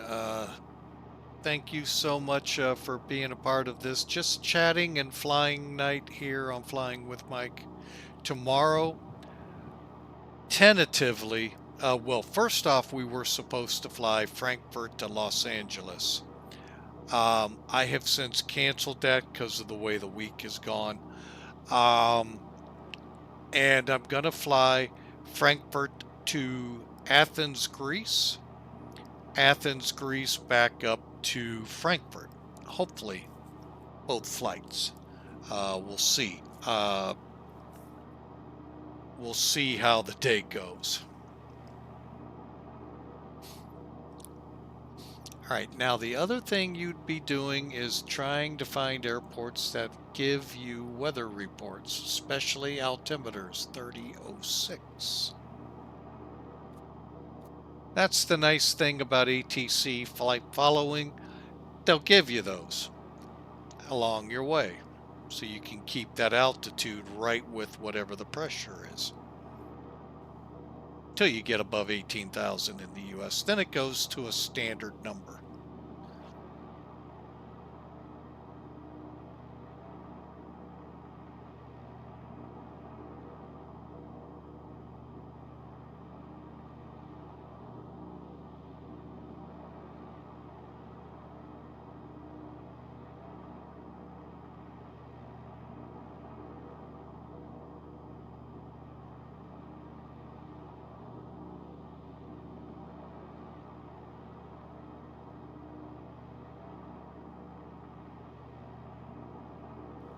And bad attitude, your screen has not changed any bit. It is still just as dark as it was before.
And yes, we just gifted some subs out there, folks, to Hanger, Coco, Prince3353, Ninja.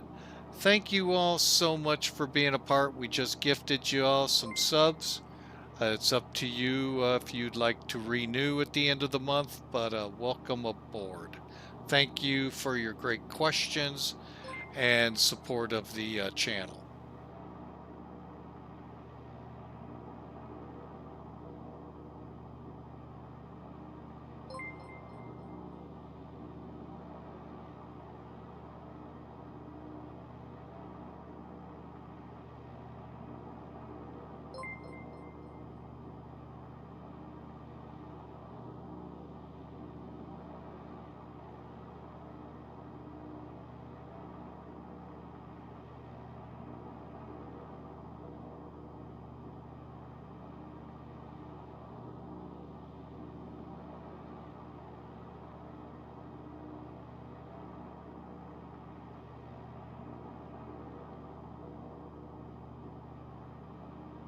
You are quite welcome there, YQR Ninja.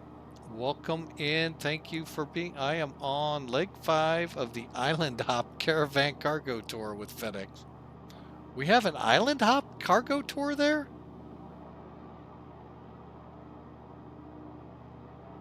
I didn't even. Oh, I'm going to have to look into that.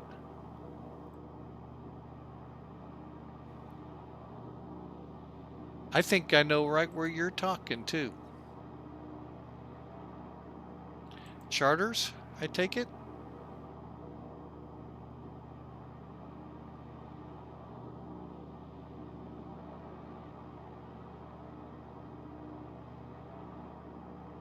Where the heck are they? What are you looking for? So You said you're with FedEx Express Virtual. Where are these tours for the cargo flights there, Ninja? I missed an email. I'm going to be very upset. I've been with these folks for nearly 7, 8 years.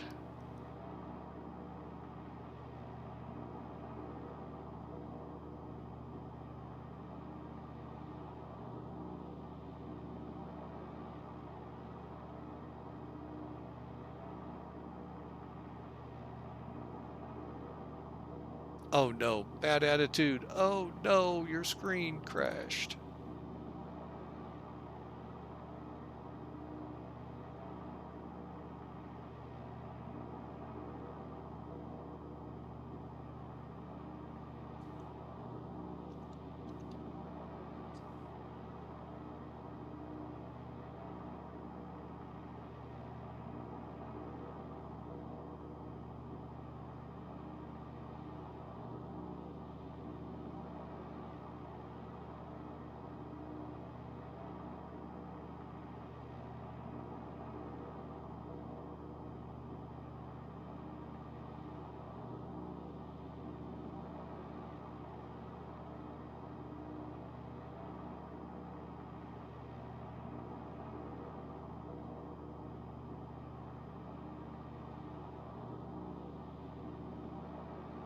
Yeah, Ninja, if you could hit Discord, come on to our channel there and DM me.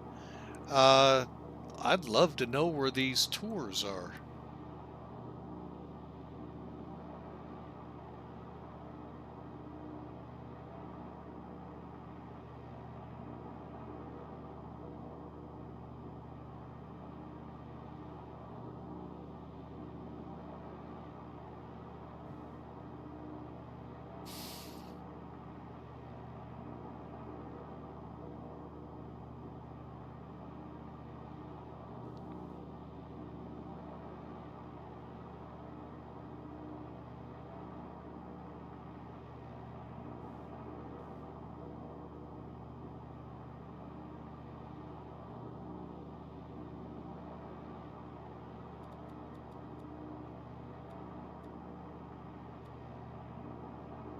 All right, we're turning now a bit more direct to VVN or VNN.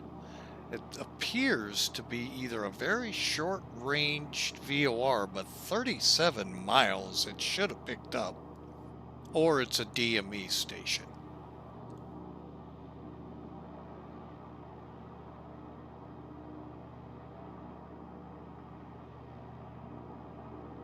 Yeah, Kansas City is still up, but nobody in St. Louis at the airport.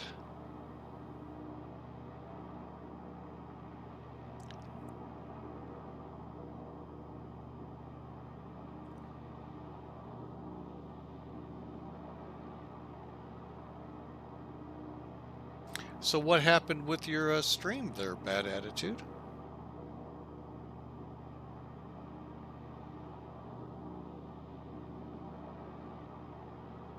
All right, let me go check this out.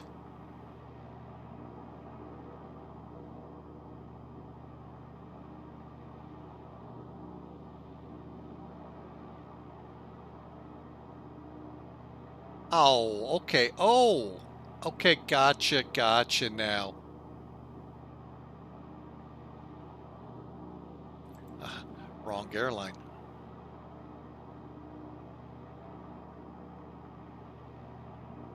Didn't know we had tours here.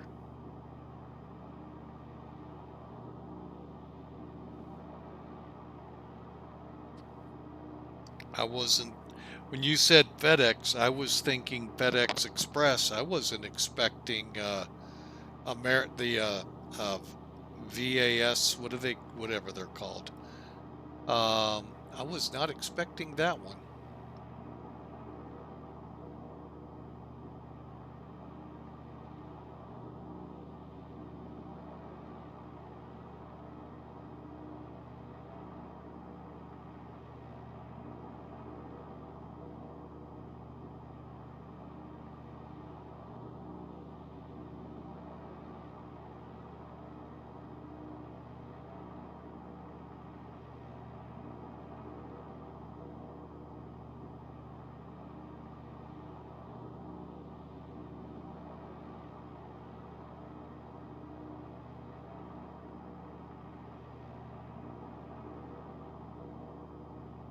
Interesting. Okay, I may have to partake in that.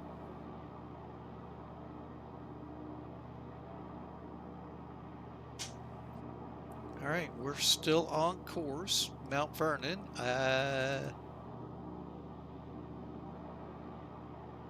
And mind me, folks, I am still trying to get used to the fact, oh, my DME, I know where it is. It's right here.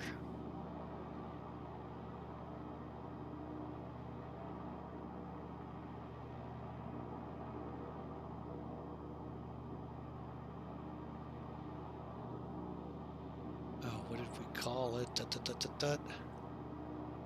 13.8. Oh, we're about to overfly, which means the airport is right there, folks.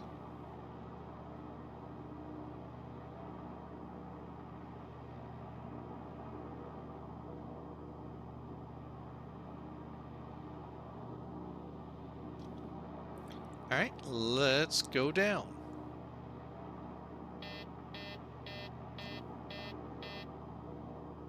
Mount Vernon is 123.0.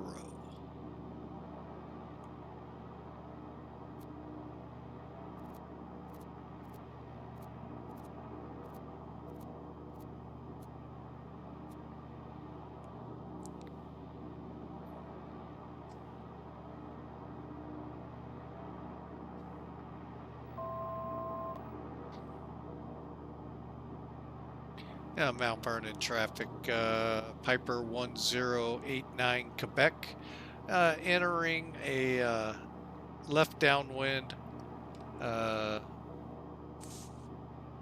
runway 21. Actually going to be reciprocating.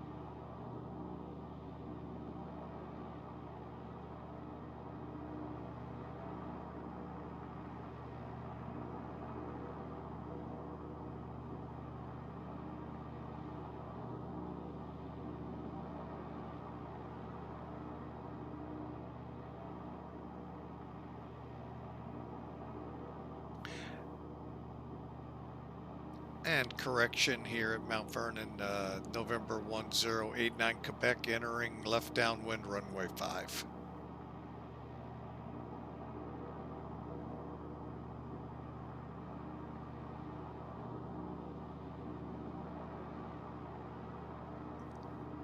It's a neat little airport. I visited it once, a little couple of years ago. Forget why, but I did. Used to have air commercials. I don't know if they still do or not. Um,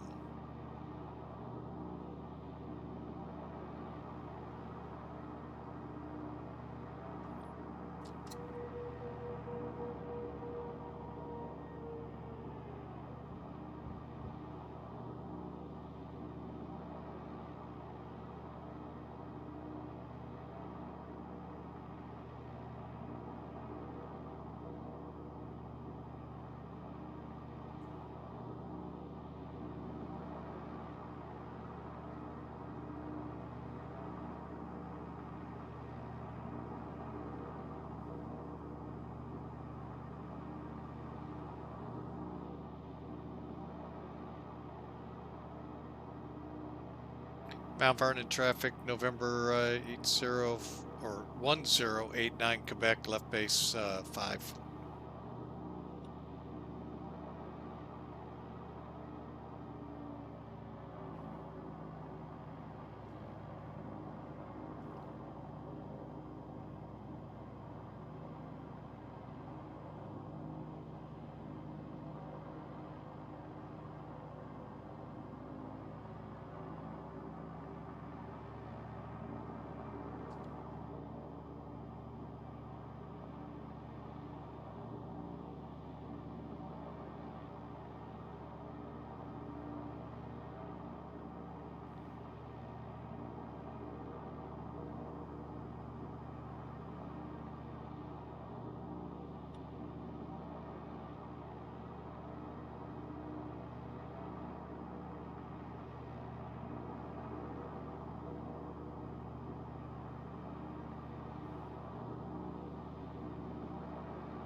Mount Vernon traffic, Piper 1089 Quebec. Short final runway 5 touch and go.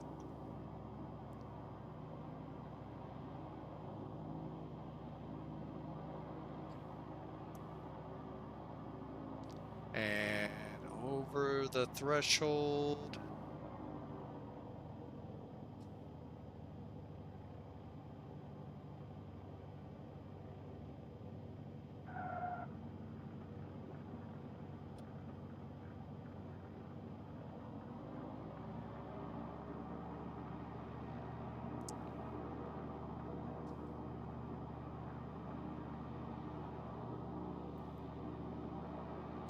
All right, one more landing to do, folks. And gear up.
Don't know why it shot up like that.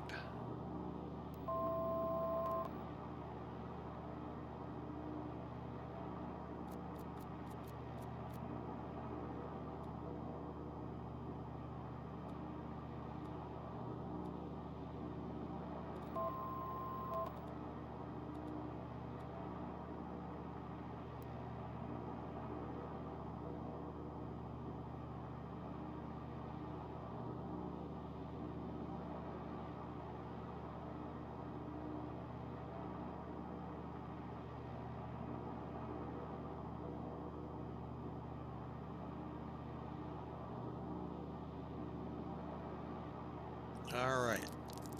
Now, let's get on course.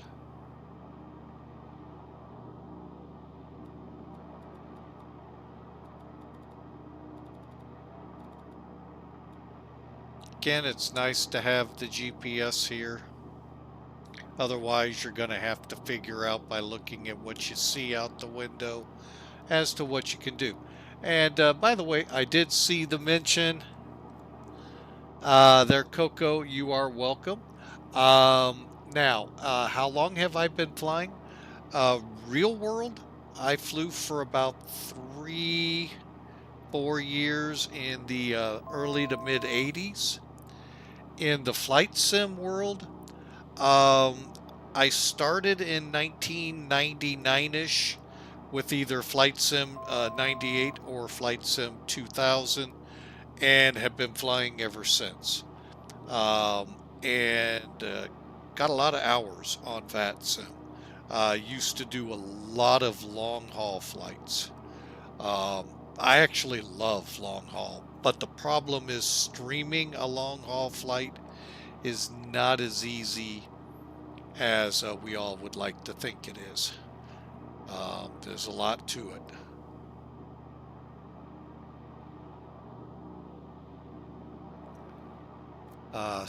But anyway, so I have been through all the different iterations of flight sim. I've been in either 98 or 2000, like I said, to start. 2002, the best Microsoft sim. I have yet to see any better. Microsoft's 2020 or 2004, A Century of Flight. That was by far, hands down, one of the most amazing I've ever had the chance to fly. That just was amazing. FSX wasn't all that bad. It was in the beginning until I got a decent computer to run it. And that's why in the beginning here, when Hawker said, yeah, I came kicking and screaming to X-Plane. But that is only because when Flight Sim X or FSX started back in 2008, there were other things that happened at Microsoft that I truly did not agree with, still to this day. And I tried to leave then to then X-Plane 6, I believe it was. And sorry, Austin, if you're on the channel, it sucked. Big time. Now, lo and behold, a couple months to a couple years later, X-Plane 8 came out with a whole huge scenery change. But the other half of the equation that I look for in sims hadn't changed, and that is flight dynamics, and their aircraft look very toyish. So I pretty much got rid of X-Plane and just sucked it up and flew Microsoft. Computer died, ran out of memory, wouldn't reboot. So I got a new computer, decided on a whim to give X-Plane 11 a try. Wow, had Austin made a lot of changes for the better in the Laminar world, and came back, and I'm not going back to Microsoft. It is truly an amazing simulator he has put together. And now with X-Plane 12, now with this 1.2 beta 2, holy mackerel. What they did in the Caribbean, folks, is holy mackerel. Princess Juliana looks just unbelievable. St. Bart's is actually kind of fun to fly into. Now, I am going to begin attempting Saba Island, the shortest commercial airline airfield in the world. And that's going to be fun. I may dabble into another airplane. We'll see. But hands down, I can't find anything better than X-Plane. So I hope that long-winded answer helped you out there. But it is just an amazing sim. Now, if we could get all of the, it's sad to see people like InBuilds do what they did, and how Flight Factor is going right now. Granted, they delivered a great, from what I've heard, a pretty decent 777. Not a great, but a pretty decent. But they've kind of, again, left their other products to wither on the vine. Thankfully, the 767 has been amazing. It's weathered all the betas. We flew it yesterday like I had just picked it up in X-Plane 11 when I first bought it. Just amazing, that aircraft. I know y'all can sit there and say this problem, that problem with it, but it is hands down, probably my opinion only here, folks, the best they've got.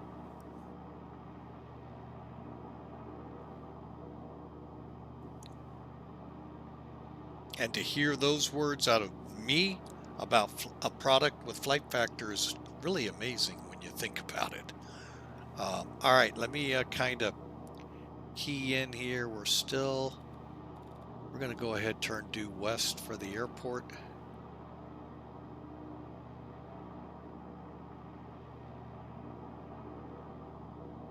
Right into the sun. You lost. No, I'm not calling center for help. This little device, if I had it back in the 80s, would have been great. I would have never had to call for the 2 times I did, 3 times.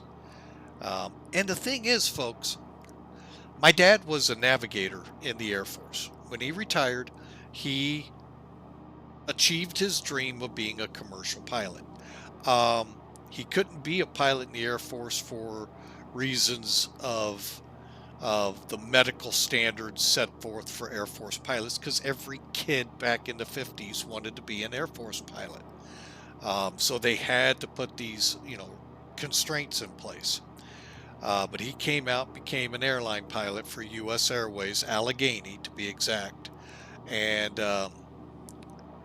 told me, when you look at that sectional, hang on, let me bring it up for y'all again. Okay. Oh, I must have minimized. Okay. When you look at this, let's see, we're right about in here, folks. You would look for like this town with a rail coming through and a road or power lines and this and that. Folks, everything I looked outside that window looked just like that. So I had a hard time. I hope now if I got back into flying, it would be a lot better. He, on the other hand, now I want you to think about this one, folks. Navigating an aircraft at, we'll be generous and say 30,000 feet. I think they were higher.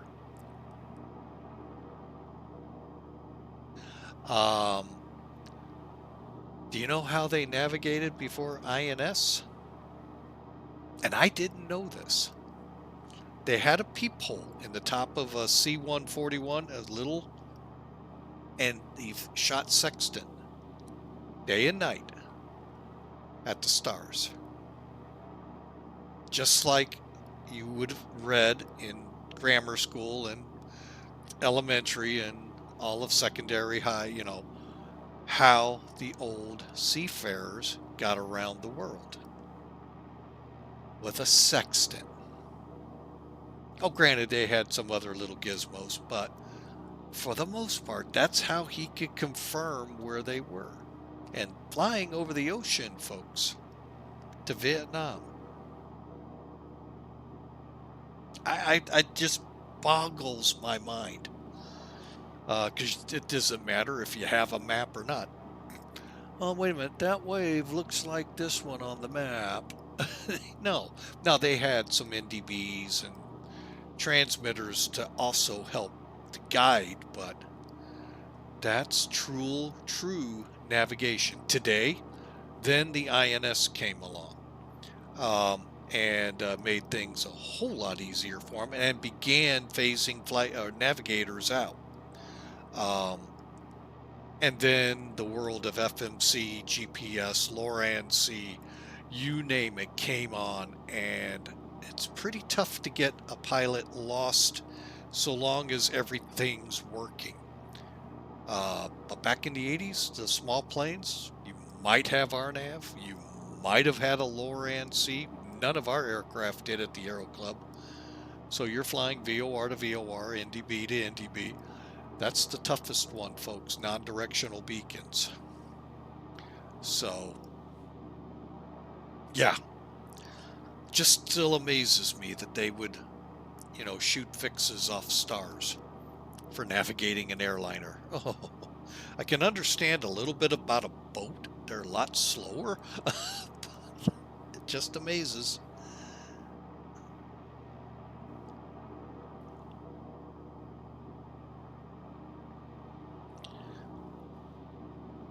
All right, our airport should be roughly...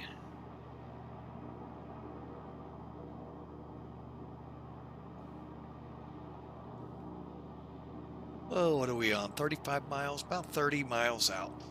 And we're going to have a hard time seeing it because we're flying into the sun. So, but anyway, some,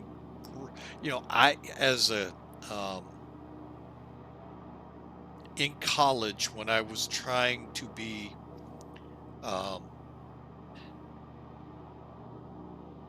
get lost. When I was trying and building my time up to be an airline pilot, or actually joined ROTC to be an Air Force pilot, yes, wishing to fly F-15s, but probably going to end up in cargo or bomber, which back in the day I felt kind of, today I'd love flying those. But my dad handed me his book on navigation, how they did it. Man, none of it made sense. I mean, you got to be good with math in your head. You got to be able to think speeds real quickly, time, and I mean, it was an amazing learning feat to see what they did. Just amazing.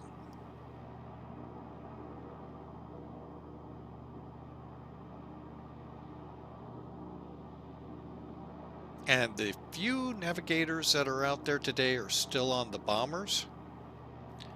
And trying to think if the C5 still has them or not. I don't know 100% on that one, but the bombers do. But they do dual tasks. They're also part of the setting up to get the plane on the target.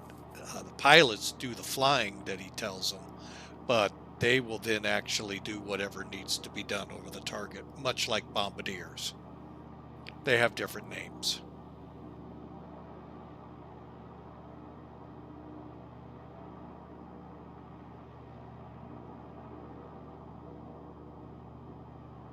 Actually, I think we took up a pretty good heading here, folks. All right, looking out the window here, let's just see what we can see. Figure out where we are exactly.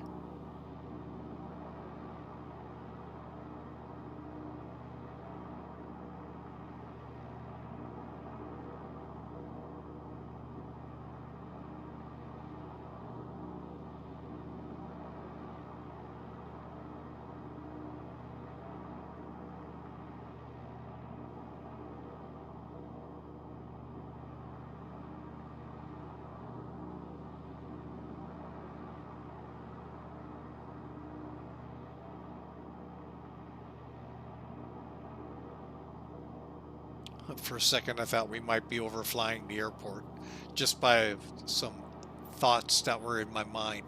That's the part that always hurt me flying.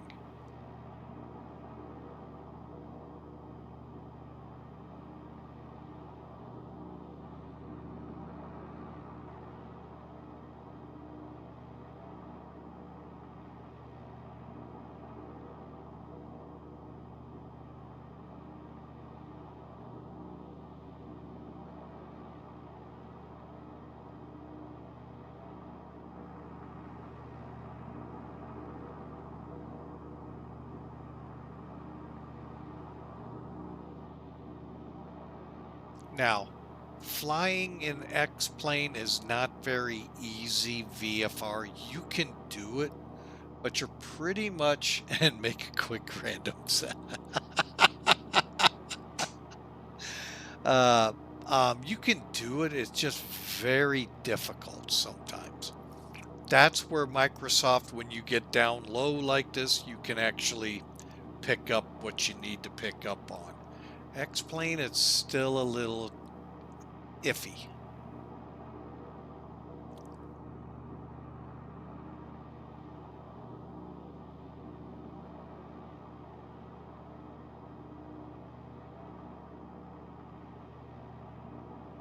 Oh, I think I got the airport beacon right ahead of us. Yep, I got an airport right here. Nighttime does help.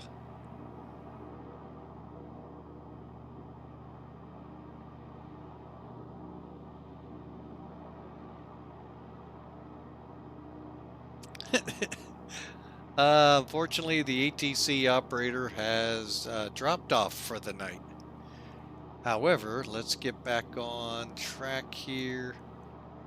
23075.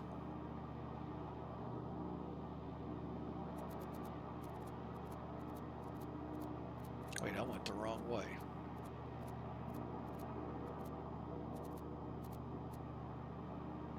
One 123.075. Now, if we want, let's give it a try. 118.375 for the AWAS. Let's see if we can pick it up. Every now and then I do. 118.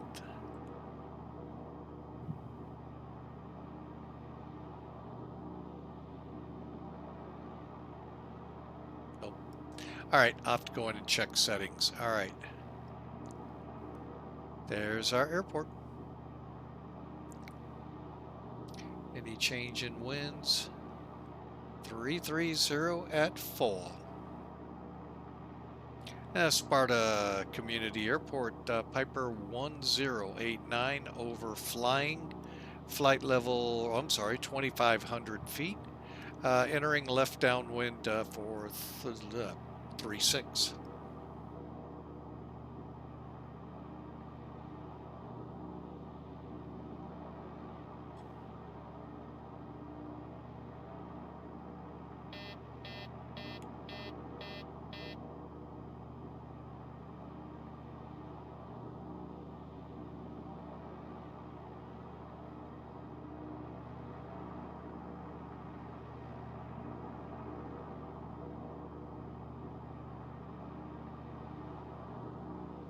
This is a neat little town, by the way, folks.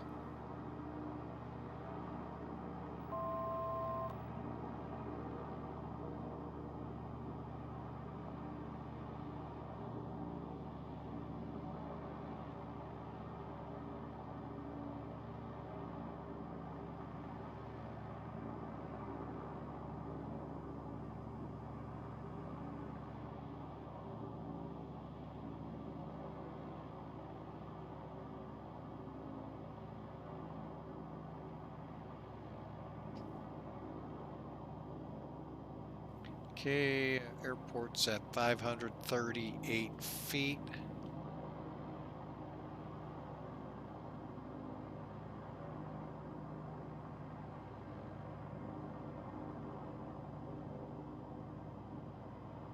Overshot my turn.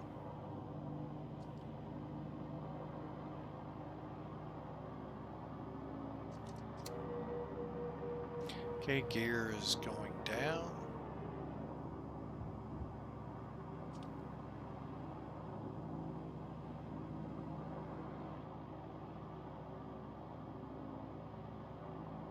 All right, final landing of the night, folks.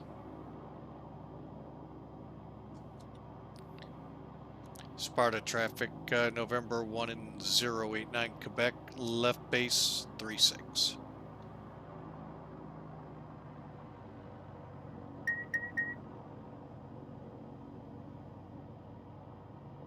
It doesn't like steep descents.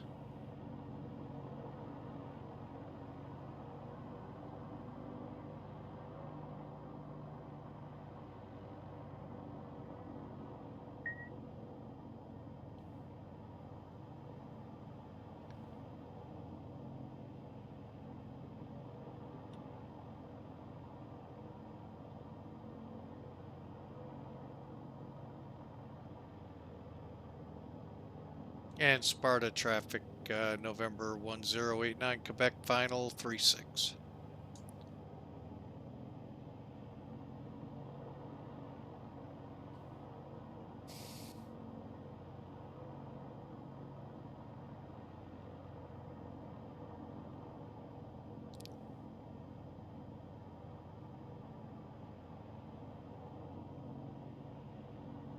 They actually have a grass strip here, folks. For those of you that love that kind of challenge.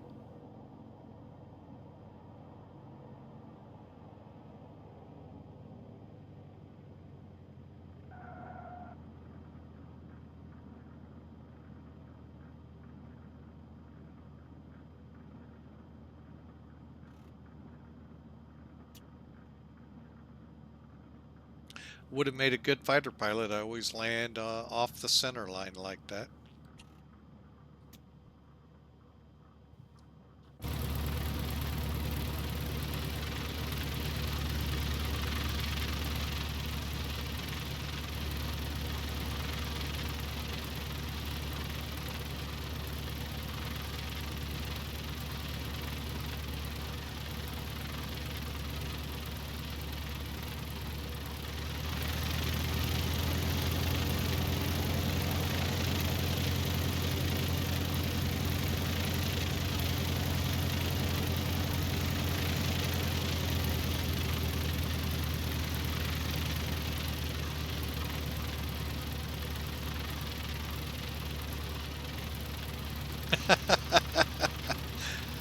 Not sure whether to say thank you or not there, Coco.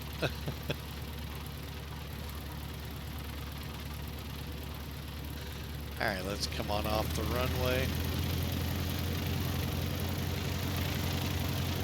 And as the sun sets, so we're going to let you all know we're going to be wrapping up once we get back down to the ramp.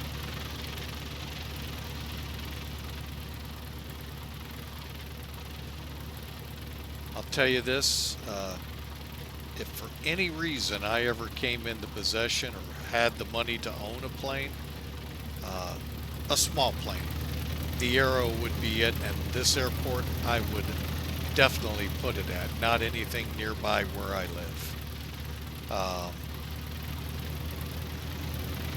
This is perfect, and I wish they would let us build property so we could have a taxiway to our house. But, you know, it is what it is.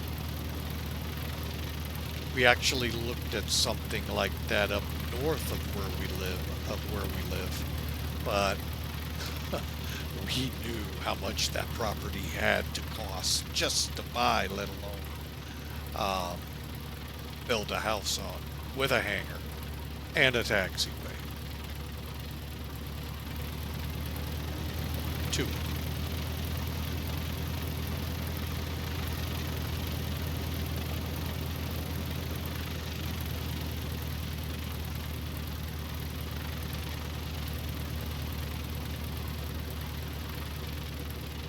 Like I say though, folks, you ever get a chance and you're in flight training and they say we're taking an Arrow up, jump on it. I guarantee you're gonna enjoy it. Alright, speaking of which, alright, we're pretty well. The only thing I didn't do was bring the props back to full, nor did I lean out our engine. But if you notice, we've got our fuel tanks about balanced. That's not how I usually, when I would fly, I'd go about 5 gallons. Of course, I'm gauging this on analog gauges and switch tanks along the way to keep it balanced.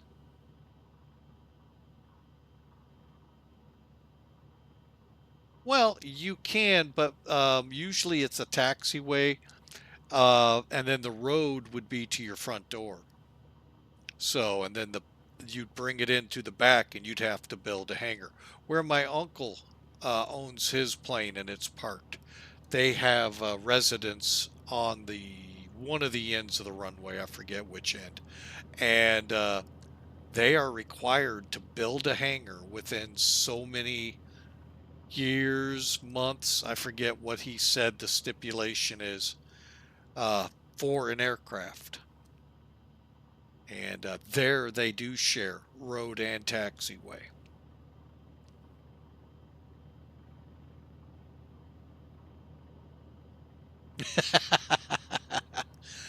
So and of course, first off, to be able to afford something like this, folks, you already know you're going to have some money to sink into a pretty nice house. They were pretty nice shacks along the taxiway. Yeah. Oh, man.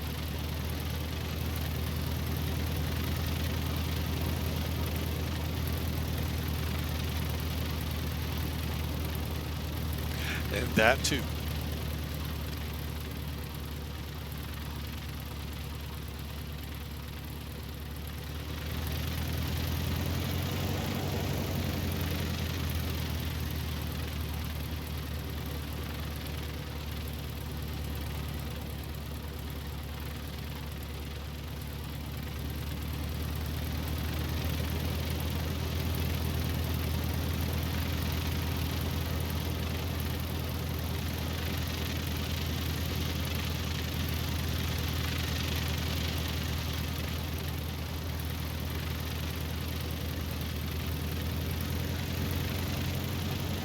I'll be honest, I don't remember parking with these little T's on ramps.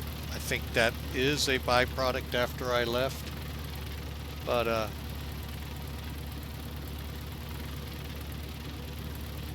right, there we go. All right, let's get the lights off, bring the engine back up. Taxi lights, pitot heat can come off. All right, we're now in the blocks, so I'm going to go ahead and set us back to 122, 800.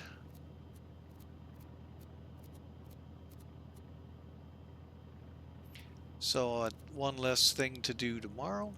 There we go. That's fine and dandy. And, well, thank you there, Coco. We sure appreciated talking to you, Ninja, Hawker. We had Duluth there early on, and bad attitude. I'm not sure if he's still hanging around or if he's decided to conk out too. But folks, we sure appreciate you being here. Real quick.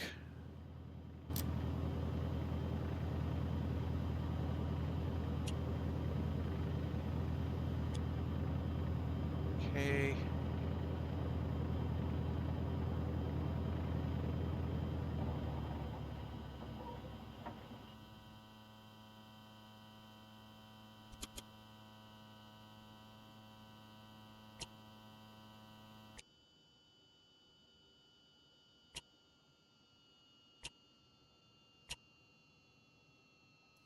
All right, folks, we have arrived. Let's have some fun here like we would in the real plane.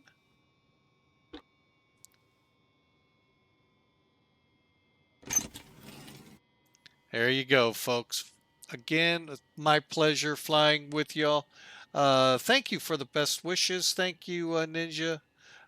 Thank you all for being a part of Flying with Mike. It was a blast just flying and just hanging out with y'all. Doing a little VFR cross country from Sparta to Effingham to Mount Vernon and back. Escape is yours. Run!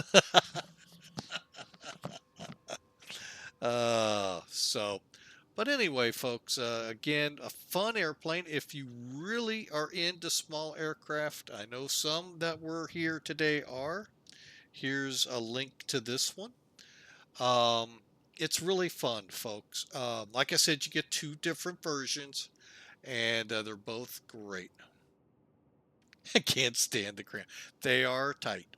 But, you know, hey, they'll get you from, like for me, I can get back to my folks if I was to actually have an Arrow, probably see, they live in Pennsylvania, so we're talking, if I can do it without a stop, I should be able to get there in about 4 to 5 hours versus 14 hours on the highway.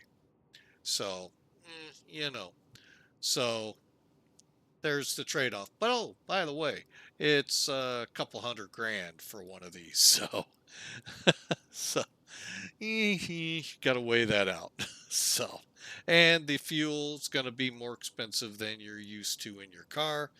But anyway, it's been a blast. I hope y'all have a great night. We hope to see you maybe tomorrow as we fly over to Greece in the Zebo 737. Not sure if I'm going to upgrade it before then or not, but folks, be kind, be safe, and as our verse of the day points us to, why did it do that? Oh, well, that's why.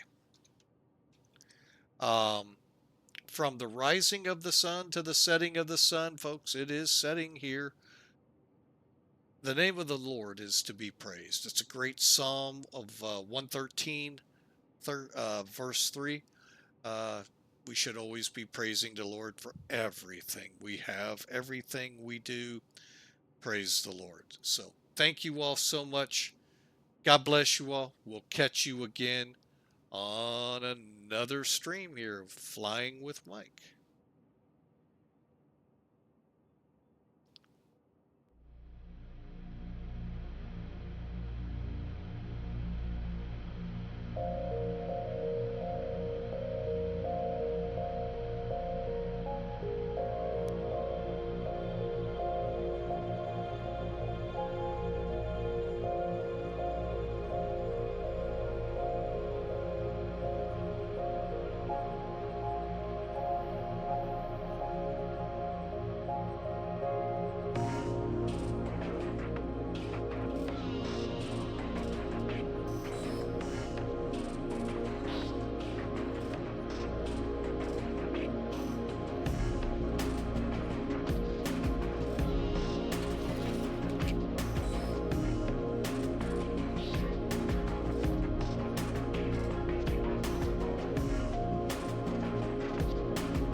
Oh, that's awesome.